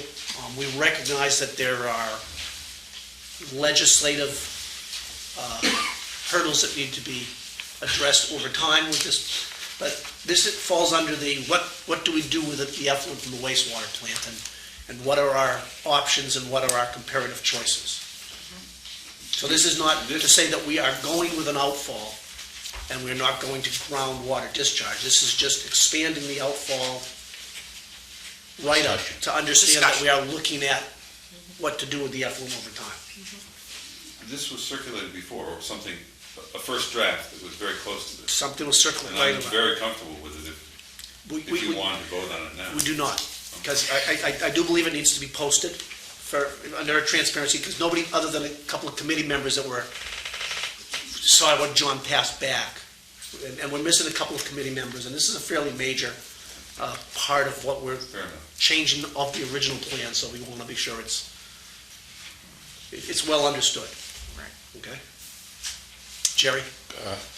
When whoever references text and table, pages 421 and 422 of the draft, I'm assuming that's just a recapitulation of that. We're not having people go back and read it. Because one of the things I don't remember, if in that earlier draft, we even referenced a much earlier draft EIS for Sandwich that did a heck of a dilution study.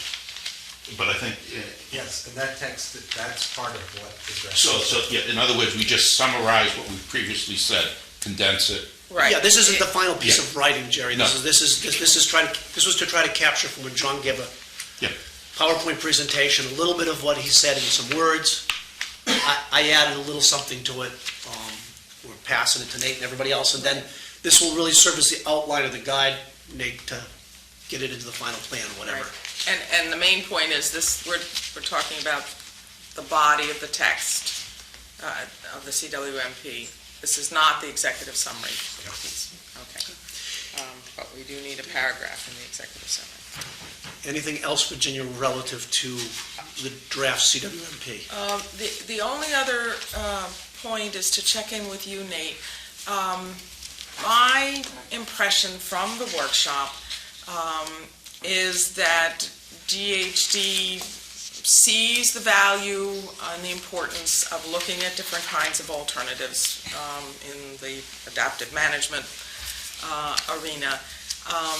And I am presuming, and so I'm sort of asking you, that in this next draft that we're going to see, it's sort of more positively written.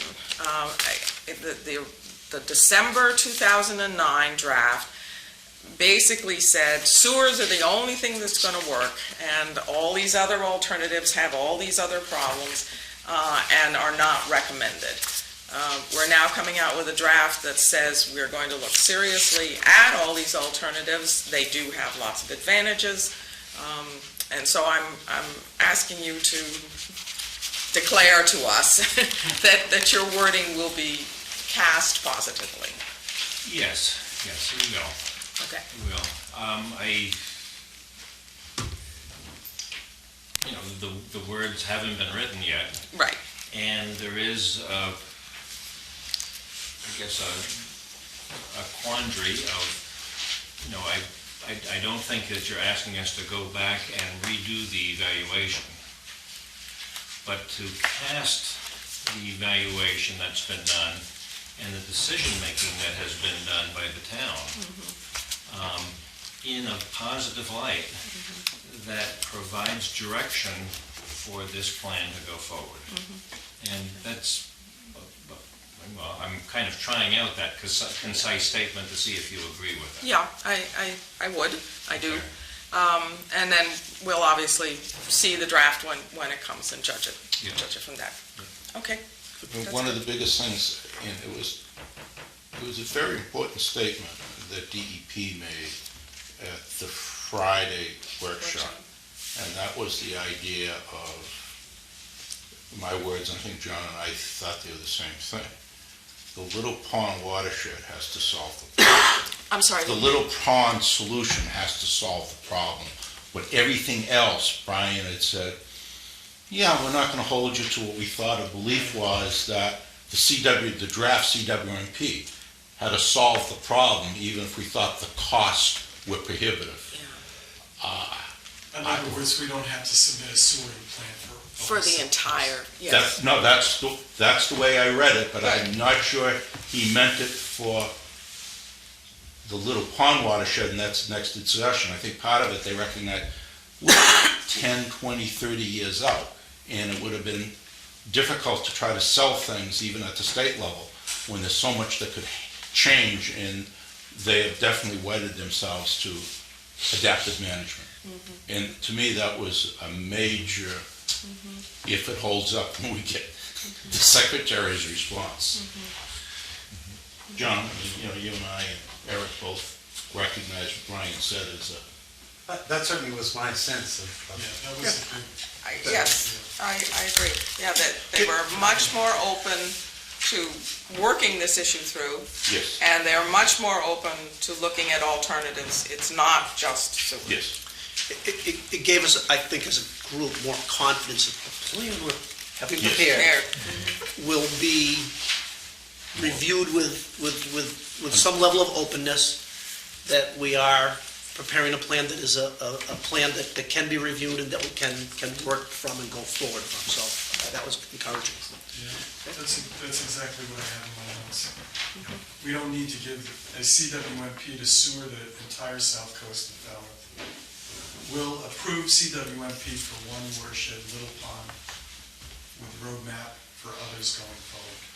As Moses said, Very nice. let it be said, let it be written, let it be done, and this is the third time we agreed in 2 months.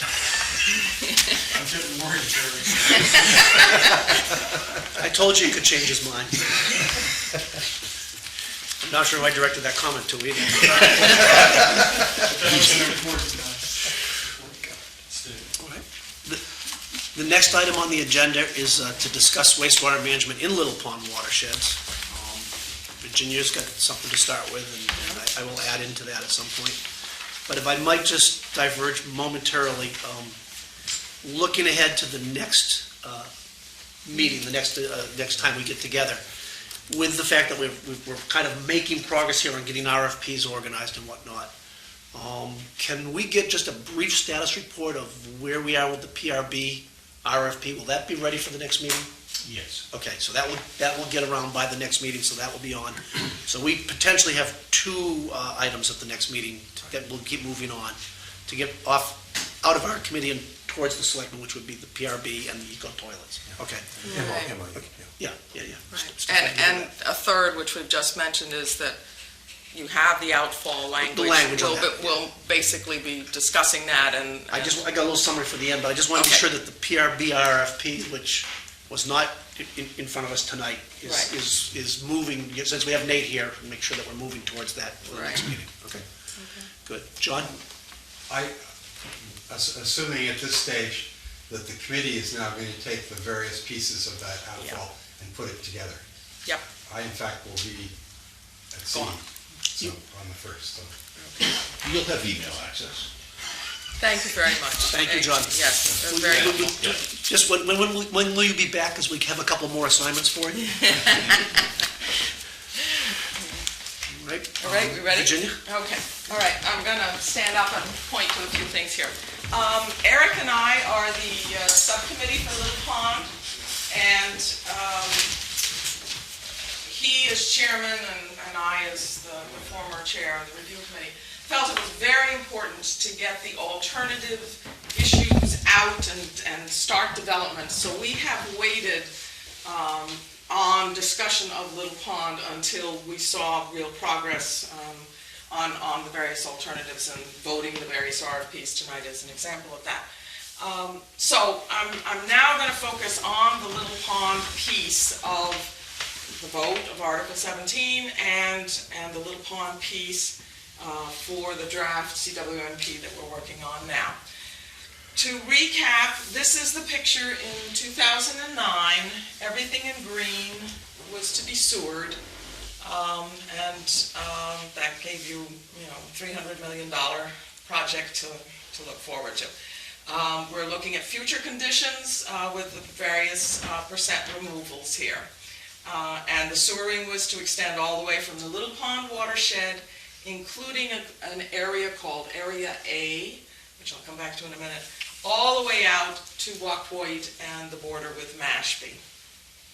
As a result of the review committee, this area in green was reduced to some degree by eliminating what was at that time called Area F out in the Wacoit area, because the population was just not dense enough. It did not appear that we really needed to sewer out in that area.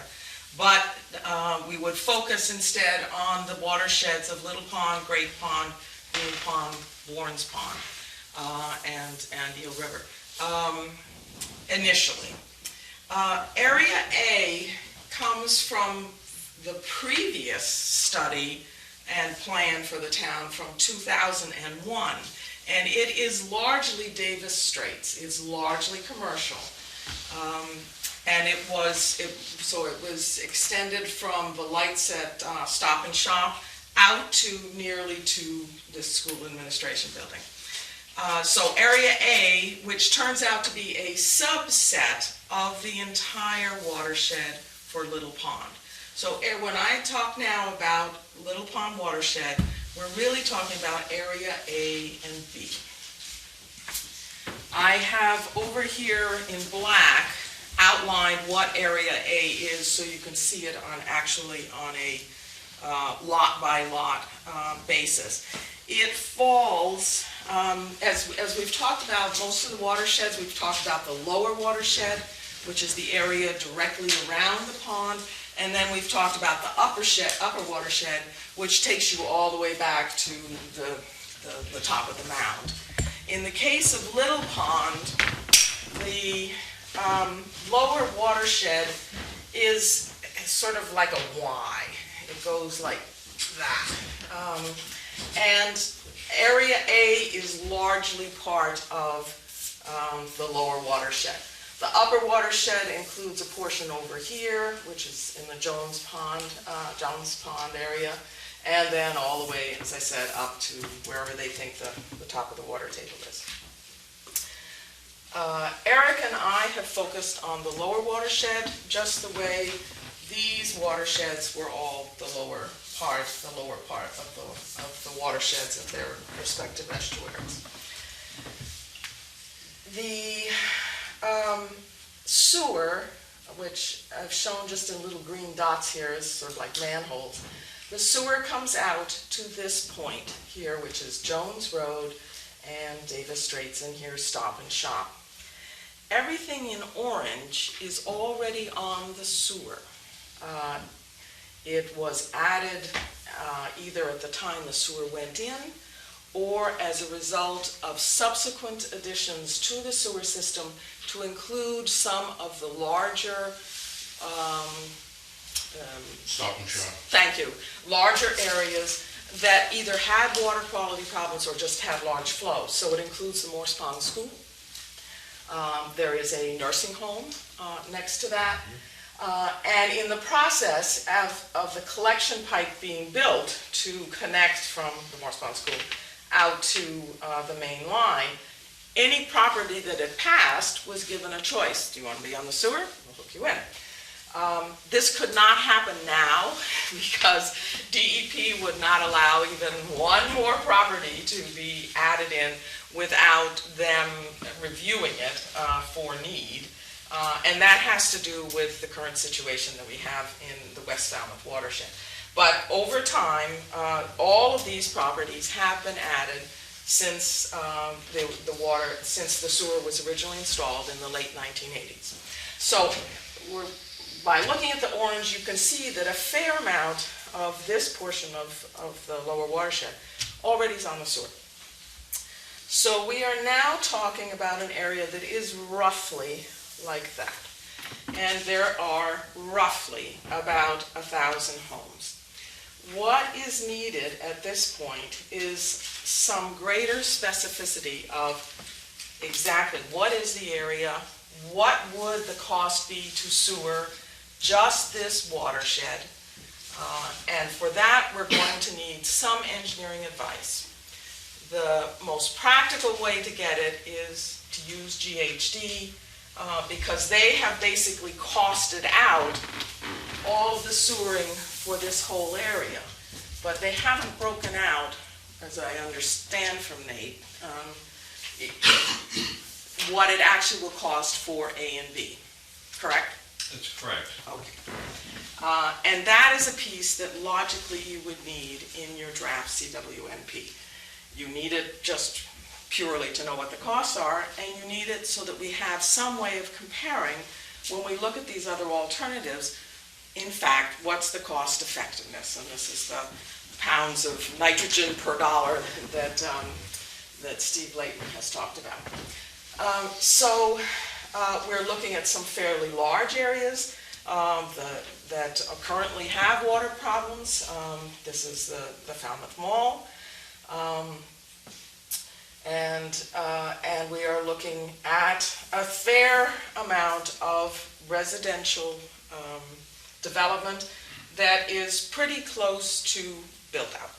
There is one large section here on Mara Vista. I haven't yet had a chance to exactly find out the owners of it, except that Eric said it's been owned by a family for a long time. But with the exception of that block, everything else is pretty much at build out.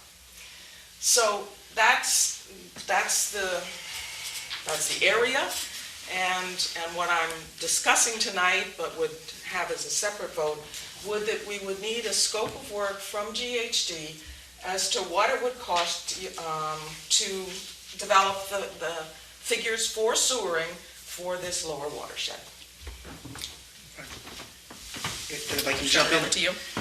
This, as Virginia said, you know, from the PRB standpoint, for example, there's a roadway that runs right along the edge of the Little Pond area. I believe it's a bit of a paper road.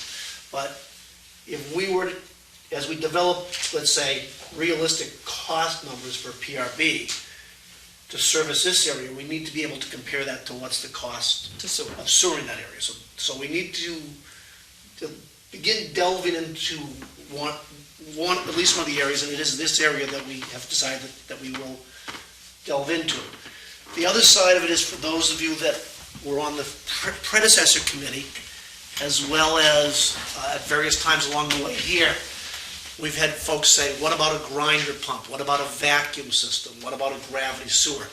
And so I would suggest that as we are looking at a little more of the specifics of this area with the ups and downs and where would you put a pump station or not put a pump station, that what we get back in is some better sense for everybody of, in a particular area like this, you know, what's the relative advantages and costs associated with using different types of ways of sewering in different parts of the area, because I'm not sure that at the end of the exercise, one size fits all. It may be going back to... Collection system, basically. Looking at the collection system. The collection system.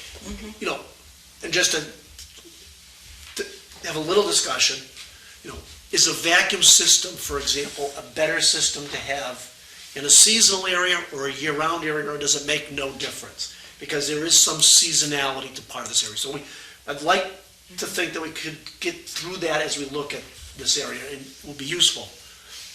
In thinking about the best way to go about this, you know, I do think we should stay with the consultant that we've been using. I think it's relatively straightforward engineering work to be done. And as I think what you said is, get a scope and a budget back at the next meeting or whatever, that we can then look at it. We want to know if that's possible. Yeah, if possible. Yes. Yeah. So, So the scope of the budget is what is the collection system in various realistic alternatives. You know, low For the pressure, lower litter pond vacuum, watershed. Just for the watershed. Yeah. Would it be layouts of alternative collection systems? So one might be vacuum, one might be low pressure, one might be trying to maximize gravity. I would suggest we're asking you to look at this area. You know, Could be a hydrant. What's it's a hydrant. what are the choices for sewering this area? You know, what are the choices for sewering this area? We do need to get to that, you know, the difference between grinders and vacuums and gravity, and I think this is a good area to go through that exercise on when we look at it. There's one other piece to what are the choices for collection system in this area, and that is this sliver here that actually, according to MEP, actually drains into Great Pond. As a layman, it would seem to me that you wouldn't put a pipe down a street and then leave 4 houses at the end that don't have sewer.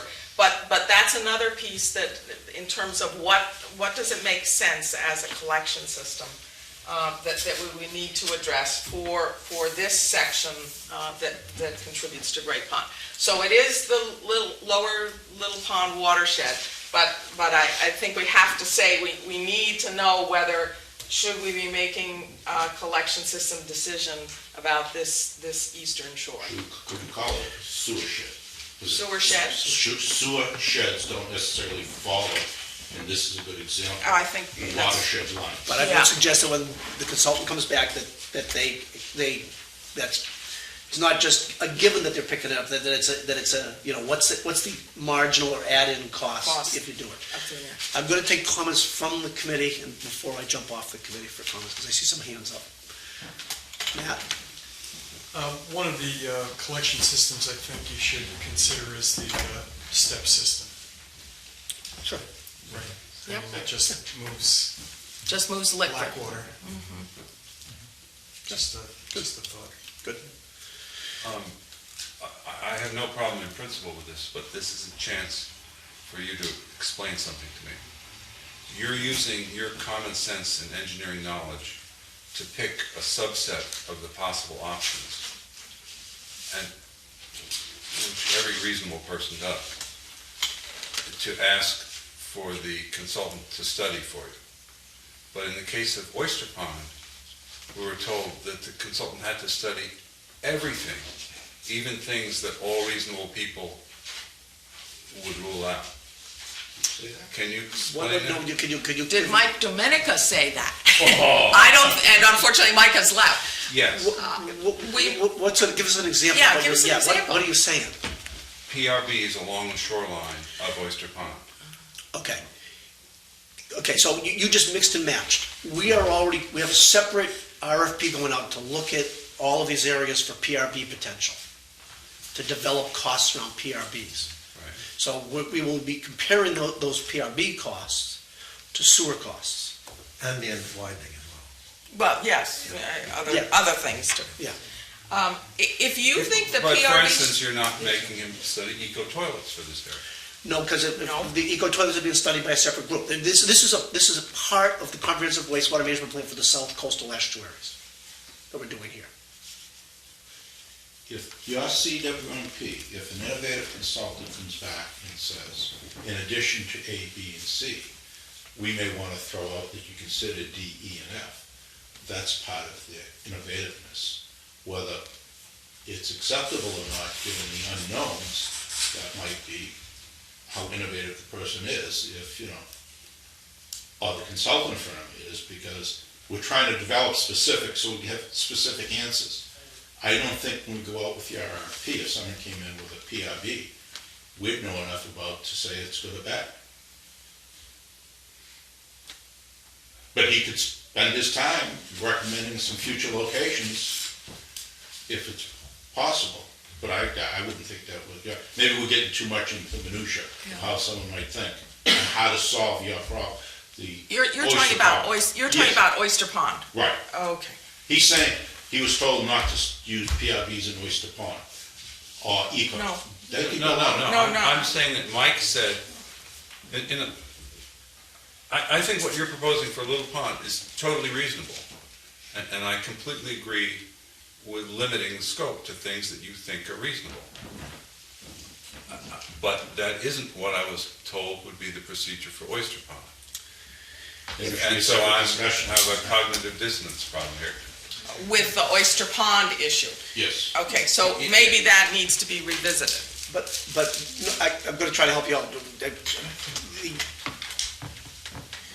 We've actually sort of fragmented the analyses for a group of the South Coastal Ponds. We're doing one group of analyses around eco-toilets. We're doing another analysis around inlet widening. We're doing a third various analysis. technology studies. So we're doing these. And now this is the second estuary study, so to speak. You lump it with Oyster Pond as being focused on an estuary as opposed to on a technology. Except that you've limited the technologies. We haven't blended the things back together. We haven't blended the things back together to do a comparison of various technologies for Little Pond. We're just asking to gather the information around sewers so that as we develop the CWMP, we can start blending information together in that area. You need a specific study on sewering a specific area. We know from the original work done by the review committee that the plant is at half capacity. The main collection, gravity main in Main Street is at less than half capacity. So we have, you might call them unused assets. We know that we are nearly at build-out in this So estuary. you're saying this is a technology study, not an estuary study? Yes. But it obviously has to be tied to an estuary and a watershed. The best way to do the technology study is to choose a watershed. Choose a because watershed. There's issues about where you're gonna put a pump station, where you're gonna use vacuum sewers, where you're gonna use the steps, what's the best way to go in terms of putting a And sewer you're together. wisely choosing the one where it's most likely to work. Correct. We're choosing the one that we probably are gonna tackle first, so once everything else comes into place, it will feed into a decision-making process. And then I'm going to take it one step further. Until we actually have a sewer shed defined, we can't really have a community discussion about betterments, about land use controls, because it's all theoretical. And if the town is going to come to a consensus decision as to what the betterments should be, we need to be working with a real area, we need to be working with reasonably real costs.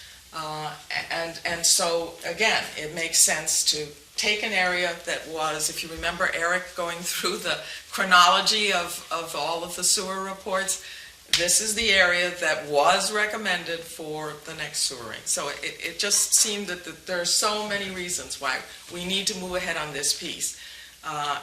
I go back to my original statement. We could have started talking about this at our very first meeting, but because there was so much that needed to be done on eco-toilets and the PRVs and the inlet widening, Eric and I just, as the subcommittee on Little Pond, held off until all of these other ideas had moved ahead.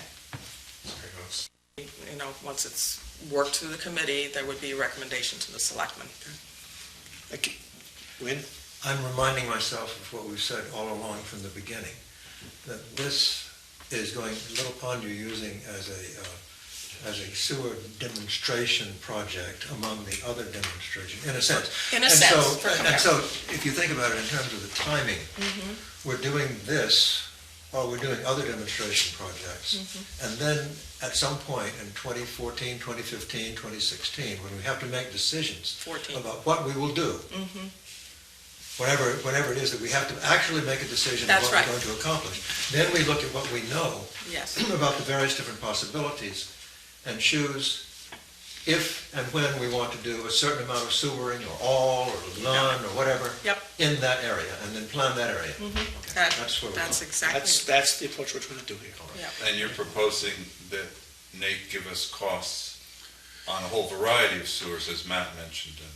Yeah, this is a fairly focused look, saying what are your options in this area? And what's the relative cost of the different options, so we get to see some, there is obviously some decision or thought process about where you would or wouldn't use vacuums, where you would or wouldn't use grinders, and where you would or wouldn't go with the step or a gravity system. So we're not just saying go lay out a complete gravity system and come back with that cost, but look at laying out, look at it at some level, and come back and say, we looked at these things, and then this is what we believe is a reasonable best cost plan for this area, incorporating these technologies and for these reasons. Yeah. Jerry? Not to get off topic, but to truly evaluate the step or the stick that has a treatment component at the treatment plant, where we would, and you correct me if I'm wrong, even if it's 500, if it's one street, it might not be a big difference. But if we're now taking effluent coming from a step, or stick, how does that impact our treatment train? That is something that would have to be analyzed to try to get the total cost. Are we saying we don't want that, we're going to leave that? I would suggest that we leave it out now. If the step comes out as having some Level of acceptance. level of favorability, then there, just as it would be with a vacuum sewer or grinders or anything else, there might be another level of what are we really getting ourselves into. But the real question in front of this committee tonight is almost to this extent. The proposal is really, rather than starting writing a whole new RFP and trying to find a consultant to do this analysis of sewering options for Little Pond. Are we comfortable asking our consultant to date to come back to us with a proposal that we can then act upon at the next meeting or whatever, to have them go do that work? Well- That's sort of where we're at. Yes, I would agree, that is where we're at. And the process is, if we're comfortable with it, it becomes a recommendation to the selectmen. To And then it modify would have the to go to them to be voted on. And that comes out of AFC. And it would be AFC money, that's correct. There's a funding source. Why AFC money? And when we have $500,000 here, We could discuss that at the next meeting, how's that? That's a good point. That is a good point. You Yep, maximize the money there. yep, Yeah, we could just, well, I mean, yep. we've been asking about AFC money all along to fund various things, and we get to, Yep. don't go there, don't go there. That's a good That's a point. discussion. That is a good point. That should be part of the discussion at the next meeting, Matt, thank you. John had his hand up for a bit. What is AFC money, just quickly? It's the Air Force settlement That's what's Center for Environmental. for the Ashumet plume, and it was to be applied to nutrient issues in the East Falmouth area. In shorthand, John? It seems to me that the first task for Nate is going to be what we did in New Silver Beach, as we went up and walked around and said, this is what the sewer service area is going to be. And we went street by street and drew a block around it. And, I think one of the things that the committee needs to consider is, we're going to have to go street by street in here and decide what that sewer service area will be. And I think that sort of is really the first task to be looked at. And when we in the previous committee looked at something, going watershed by watershed as funds became available and we worked from west to east, we said, well, it doesn't make any sense to put a line down the middle of one of those peninsulas just because artificially half of it's one watershed and half is the other. That when you, to do it logically, you would do it as a sewer service area and say, okay, if we're now really trying to solve Little Pond, we want to deal with that whole peninsula that's coming down there and not do it piecemeal. So I think that Nate needs to come very soon and say, okay, in my best estimation, here's where we should, this is how we might think about defining that sewer service area. Good. Matt? I don't know if, this is a little off topic, but I just realized that we had $250,000 here for monitoring. We got to talk about another agenda item. We're going to talk about what's coming up in the next couple of meetings, Matt, and that will be up in a future meeting, okay? Yeah, it's nice to read this. I thought you at the very top of that. Baseline. Matt, I thought you wrote that originally. Yeah, I don't know. No. Are there any comments from the public on this? Really, the topic in front of us is, and I don't even know if we need a vote or not. No, This is a request to Nate to scope. come back with a scope, a budget, and a schedule. Anticipated schedule for doing this work. Okay, that's where we're at. I open it up to the public if there's comments or questions. Want it done in 2 weeks. Yeah, Eric will be back this weekend, and so I think as the subcommittee, we would like to meet with you very shortly and continue to work the details. Okay.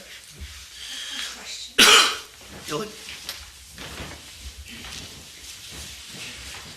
Just identify yourself because we have the parties on the speakers. Just have a question, this is Hilda Menge, Hatchville. Is the subcommittee for the Little Pond strictly working on the sewering then? Assuming that every other committee works on other stuff, or is it just sewering one part of the study you're going to do for Little Pond? Are you also going to get the cost then for eco toilets and for that section? Are you only working on sewers for that section? The question we are asking is, what are the costs to sewer that section? Was that the focus of that particular subcommittee?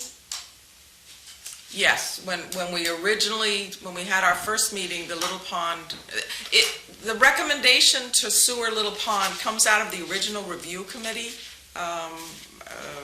list of recommendations. But that was an old recommendation. Now we're getting into the next phase where we're considering to figure out what is the best way, so we have to look at all of them and not just the sewering. I understand.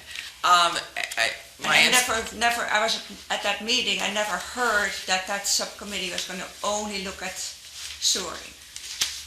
You have to develop the costs to only Yep. sewer in order to make comparisons. That I totally agree Okay. with, that we have to have the cost for that to compare the other ones. But at what point are you going to take that very particular area and then also get the cost for all the other? We are hoping that the eco-toilet subcommittee's work develops a Okay. cost model for eco-toilets that we can apply to any given area. Right. Because By I kind of heard Yeah. also say that we assume that this is the best way, which I think is, I heard that from Steve. I agree that this is the best way to go with sewering for this area, but we really don't know till we get all the other projects, the demo projects worked out, I which think will he take was several talking about years. the process. No, but Hilda's point is well taken.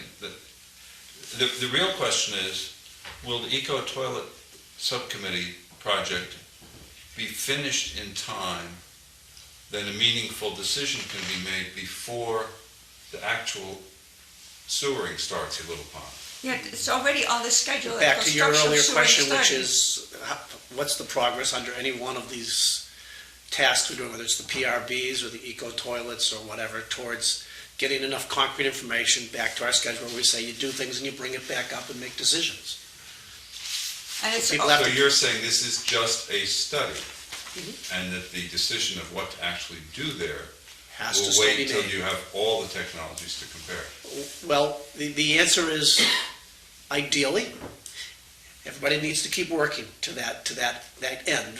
We had a extended discussion on the towns need to borrow and utilize money appropriately. So there is a certain amount of push to get information together and keep moving information along so we can make, we don't lose opportunities and we make the best decisions possible at every juncture.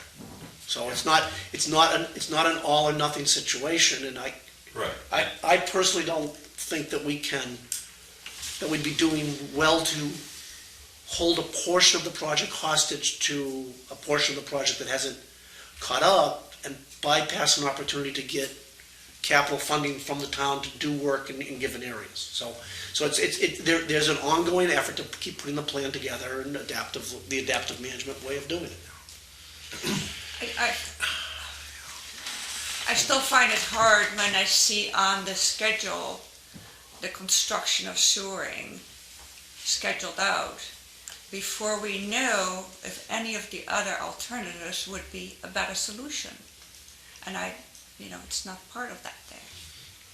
And that really worries me, because that's why we are having this new committee, that's why we're doing all this work. And so if this gets pushed along again, it's no longer parallel.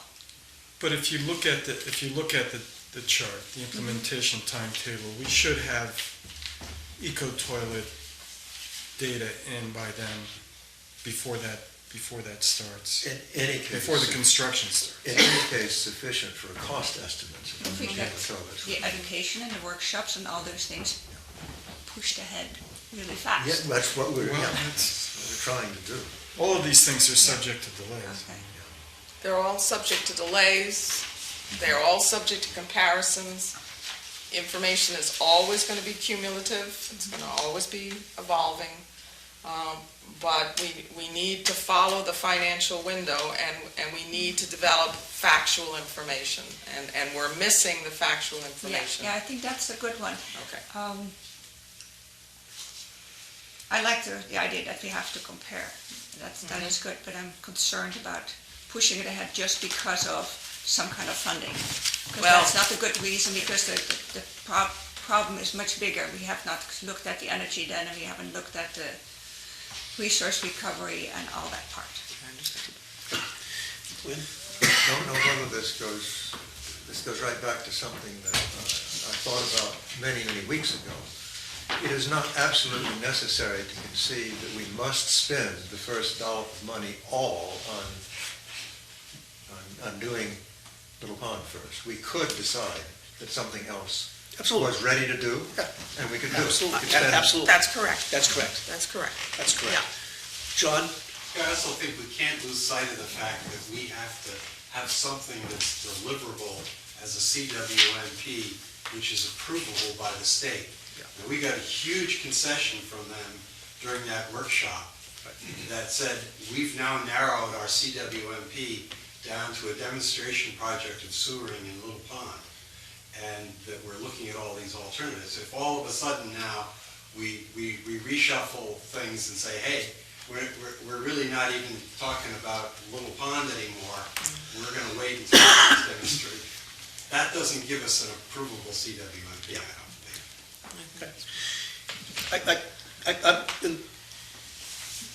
If this is too, and I'm just only going to, just because I want to get the meeting over tonight.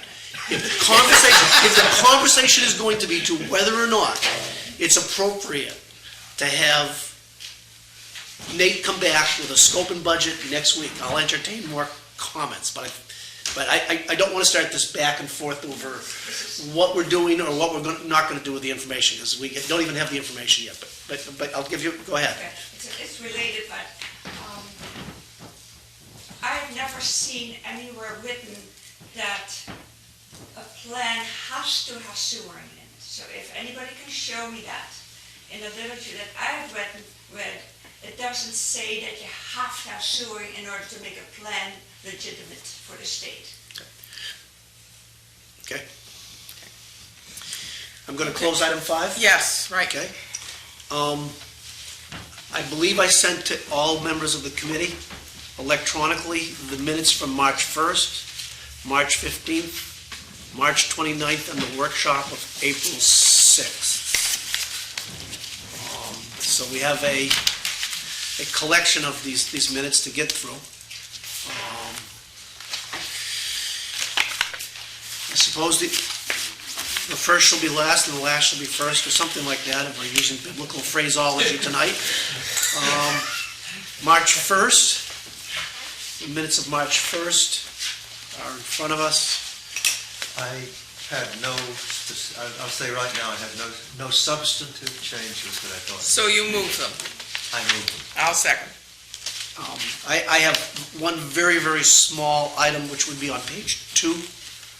And I will hand you my copy, which is basically, need to be sure the project can be done without a management plan. It's actually, you need the word track A, because that was what we were trying to do without a management plan. Okay? That's all, under the way that was going. Steve? I'm fine with all of them. I'll entertain a motion to accept the minutes of March 1st as written and with the minor correction so noted. So noted. Do I have a motion? Yeah, he made the motion. Move, Yeah. second. All those in favor? All those in favor? Aye. Okay, moving right along. The month of March, a horrible, horrible winter month that we just barely survived. March 15th, minutes of March 15th.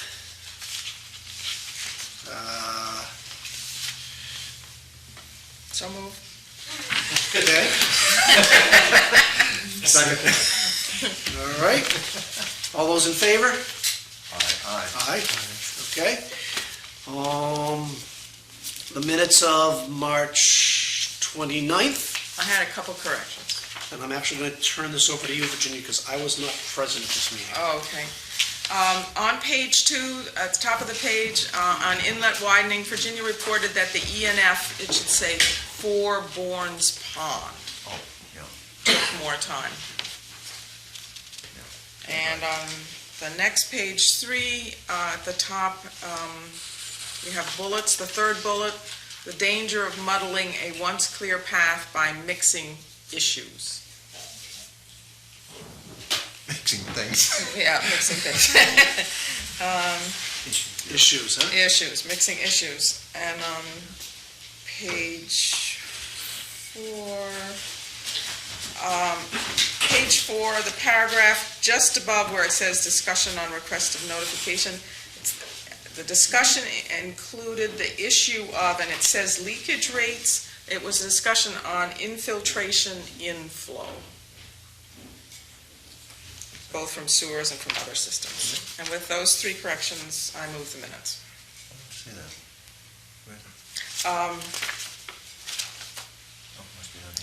The paragraph starts, at this point, Ron Zweig, Oh, good, right. da-da-da-da-da. And then the discussion included the issue of infiltration inflow. Okay? Okay, So did you call the vote? I turned it over to you because I wasn't present. Oh, I see, okay. Okay, I moved it, which I probably should have. Second. All those in favor? Aye. And 1 abstention. And I'm an abstention, right? And then finally, the sort of the epic of all of our meetings from the workshop, the April 6th minutes, which we thank you, Carol, for Yes, capturing Carol. hours and hours of rambling discourse into cognitive bullets. Quite a skill. I do not have any comments, I don't think. I'm flipping my pages. I'm okay. I move the minutes of April 6th. Second. All those in favor? Aye. Terrific. All right. We are to what would be item 8, the correspondence and public comments. Just offering up, if you will, if for those of you that have not had enough conversation on nitrogen on the Cape, have nothing better to do on Tuesday, May 1st, Bruce Bell, who I do not know, Brian Dudley and George Hofelder will be doing a presentation on dispelling wastewater myths at the Barnstable Unitarian Church at 7 to 9. Where's that? That's on the Falmouth one. 6A. That's on 6A. 6A, one of 6A in Barnstable. I passed that, emailed that to a few people. Up on a hill when you, It's right at the end of, what's that? Yeah, on the Finney Road. traffic light. You go up Finney's Lane there, right when you come up the end of Finney's Lane, it's right in front of you to the right. So, have that. Is there other correspondence or reports? Steve, you attended the thing at Wacoit? Yes. Want to briefly mention that? There were 2 excellent reports on nitrogen, which, as I said before, it's nitrogen 101 through maybe 103. Jennifer Bowen and Daniel Rogers. And there was also a presentation of the new software that the Cape Cod Commission has commissioned. And I wasn't too impressed, but Wynn might also have something to say about it. I'm sorry, I was looking at dates, I'm sorry. The software that they presented yesterday. Oh, yeah. I'm worried that people will use it naively and it will lead them away from creative and novel solutions. It's obviously at a very early stage of development. They couldn't even get it to go through all the way. In other words, it just couldn't, they couldn't get it to go through the system in a reasonable time there. Yeah, I don't know. I want to talk more about that with them. I don't know that. Any other correspondence or meetings or anything that people have been to that we need to talk about? Good. Let's talk about the next group of meetings. In looking at a calendar earlier today and walking forward with the first and third Thursdays of the month, if we all pay attention, we'll realize that we're going to be in here on July 5th. I would suggest that being in here on July 5th is probably not going to have very large attendance. Well, why don't we start With that in mind, May 3rd is the next meeting. The next meeting after that would be May 17th. But if we look at the calendar, there is a Thursday in May on the 31st. So the suggestion is that we put that on our calendar so that when we get to July, we can Take maybe the have night a little... off. What was that day? The 31st is the of May. Thursday. So it's. In other words, you can again, have 3 Thursdays in May. 3 Thursdays. We can do 3 Thursdays in May, you're going on the every other week basis, and that will make, it's like a sort of an early makeup for a date that will have to drop a little later, I think. In other words, do it every 2 weeks instead of the first and third. Yeah, Yeah. but then you get a stutter step because we come back in early June again. This room is only available on Thursdays, the first and third for us, the second and Oh, fourth is taken by somebody else. But the 31st of May is a fifth, so I believe it would be available. Or we could find another room. Or we could find another room, But this right. sort of works with the whole It works. video and the camera and everything Yeah. else, so. And then we wouldn't meet on June 7th, but we'd meet on June 14th and June 28th. No, we would still go meet back to on the June second- 7th and Second, 21st. first and third. We always and get the third. first and third. Yeah, I see, because we have to. yes, Okay, because we okay. have to. So, yeah, that's why I'm having this conversation a little bit. Now, put that out there tentatively, the 31st is a tentative date, but as we keep moving along, we're likely to have quite a bit of RFP stuff coming back, and we'll be getting further into things that Nate's been working on and stuff, so I think we got a pretty full agenda. So then, June 7th will or will not be? Yes. Yes. 7th and 21st. But not July 5th. This is not official yet, I'm just pointing out that if we go first and third, there's the first Thursday in July, we may have trouble with a quorum, let alone somebody to unlock the door. Right, okay, yes. Jerry, you're volunteering? No, I'm glad you had a key. You may want to consider, because I think it's worked out very well, the Herman Room downstairs in the library, I think you could bring someone in like this for nights that this might not be available, or as a plan B for anything. Okay. It might be a future nice place to go. I was told by the library we had to reserve a month in advance. Yeah, that's too detailed. Yeah. So then, So here we know we have it on the first and third, and there's no one regularly scheduled for a fifth Thursday. We'll need to make sure the school. so then we're going to skip July 5th Yeah, and go to the 19th? probably. That's tentative, but I'd like to have the chair and present, but in looking at a calendar and walking the way forward, just try to do a little. And again, I'm now going to indicate possible agenda items for the May 3rd meeting. This will be worked out as we get over the next week, but just to give a heads up, there has been an ENF out there a notice of an ENF out there on Bourne's Pond. We perhaps can get an update of where that will be. The PRB RFP should come before us at the next meeting. More on the eco toilets. Right. We would like the outfall language to come back, what was passed around earlier, come back and talk to that. Find out what a scope and a budget, and make a determination about how we're going to approach the Little Pond sewer shed at the next meeting. And dependent upon the chairman's wishes, we probably need to bring into the conversation fairly soon baseline monitoring, the item you pulled out of the budget there, Matt, that we need to start bringing that forward about what are we doing and how do we want to manage and gather information. Mike Domenica has given me some background information on baseline, so, because we will again need to develop an RFP for that. And then looking ahead past May 3rd, things that are out there a little bit. There is a need for, where we are going with engineering, just on the whole big picture, as we move forward to things, so it's probably a conversation around that. We had at one point talked about getting some status reports, both out of our consultant and perhaps out of where we're going to be with the RFP process, and developing a protocol by which, I think you touched upon this, Jerry, who's reporting to whom once we get consultants, how is information being gathered, and how is information going to flow back to the committee. So I think that's something we need to bring up at a meeting and talk it through and decide how we want to really handle that and manage it.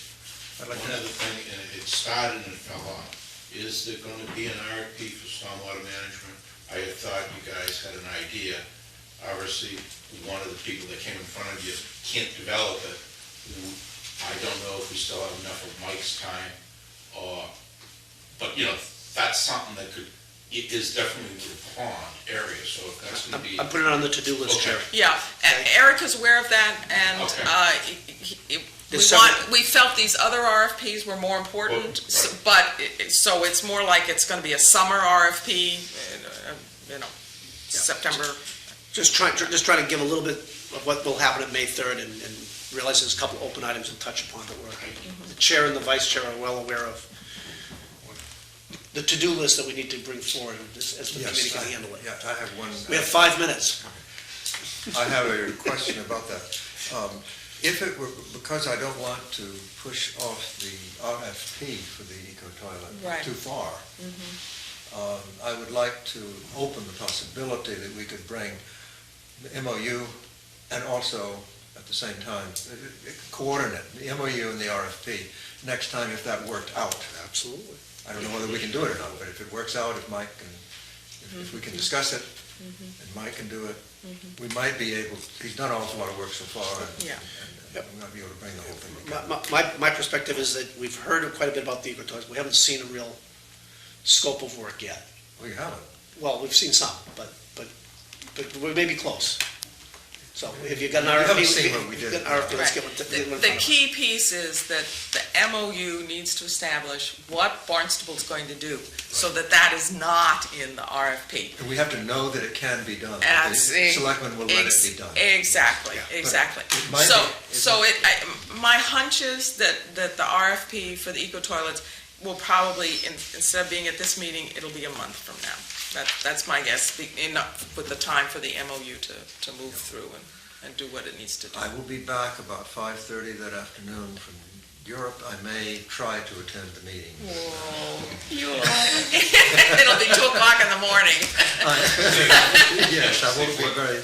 What about putting on the agenda to constitute the mystery ghost committee, subcommittee There's on safety? there's a whole pile of things. I really need to have Eric show up because Eric's got a sort of like a roadmap, but I just wanted to give the outline for the next meeting. It's just that And you can- your schedule says that it started work on March 5th. Exactly. It's going gangbusters. Right. You can see why we need 3 meetings in May. There's just so much to do. I move adjournment. I'll second. Jerry's had his hand up. Well, I'm gonna send an email to Eric and you. I think, when I went back to the original question, this committee basically has $1 million. I counted up probably, on Article 17, someone has to start passing out what the estimated costs are gonna be. 300,000 for you, 500,000 for you is 800,000. Right now, we only have a cap of $1 million, unless. No way. So town meeting approved 2.7 million. The selectmen only bonded 1 million. Right. Yeah, no. And in that fiscal year, but there's more debt retiring in the next fiscal year, so. When we go out to RFPs, if we have cost estimates, we have to be able to fund it, so. I see what you mean. You know what I'm saying? I don't want to belabor that. Can't Okay, afford all right. till the account says this money. Right, okay, there is a coordination issue here Yes. that needs to be Yes. taken care of. Yes. Okay. That's a good thing to know because that may have a lot to do with the way we write the cost estimates when they're going to In come in. phasing. The phasing of the costs, yes. All right, I heard a motion before. Would you like to make the motion again, Matt? With my feet. All right, With your feet. moved and seconded. All those in favor? Aye. Good.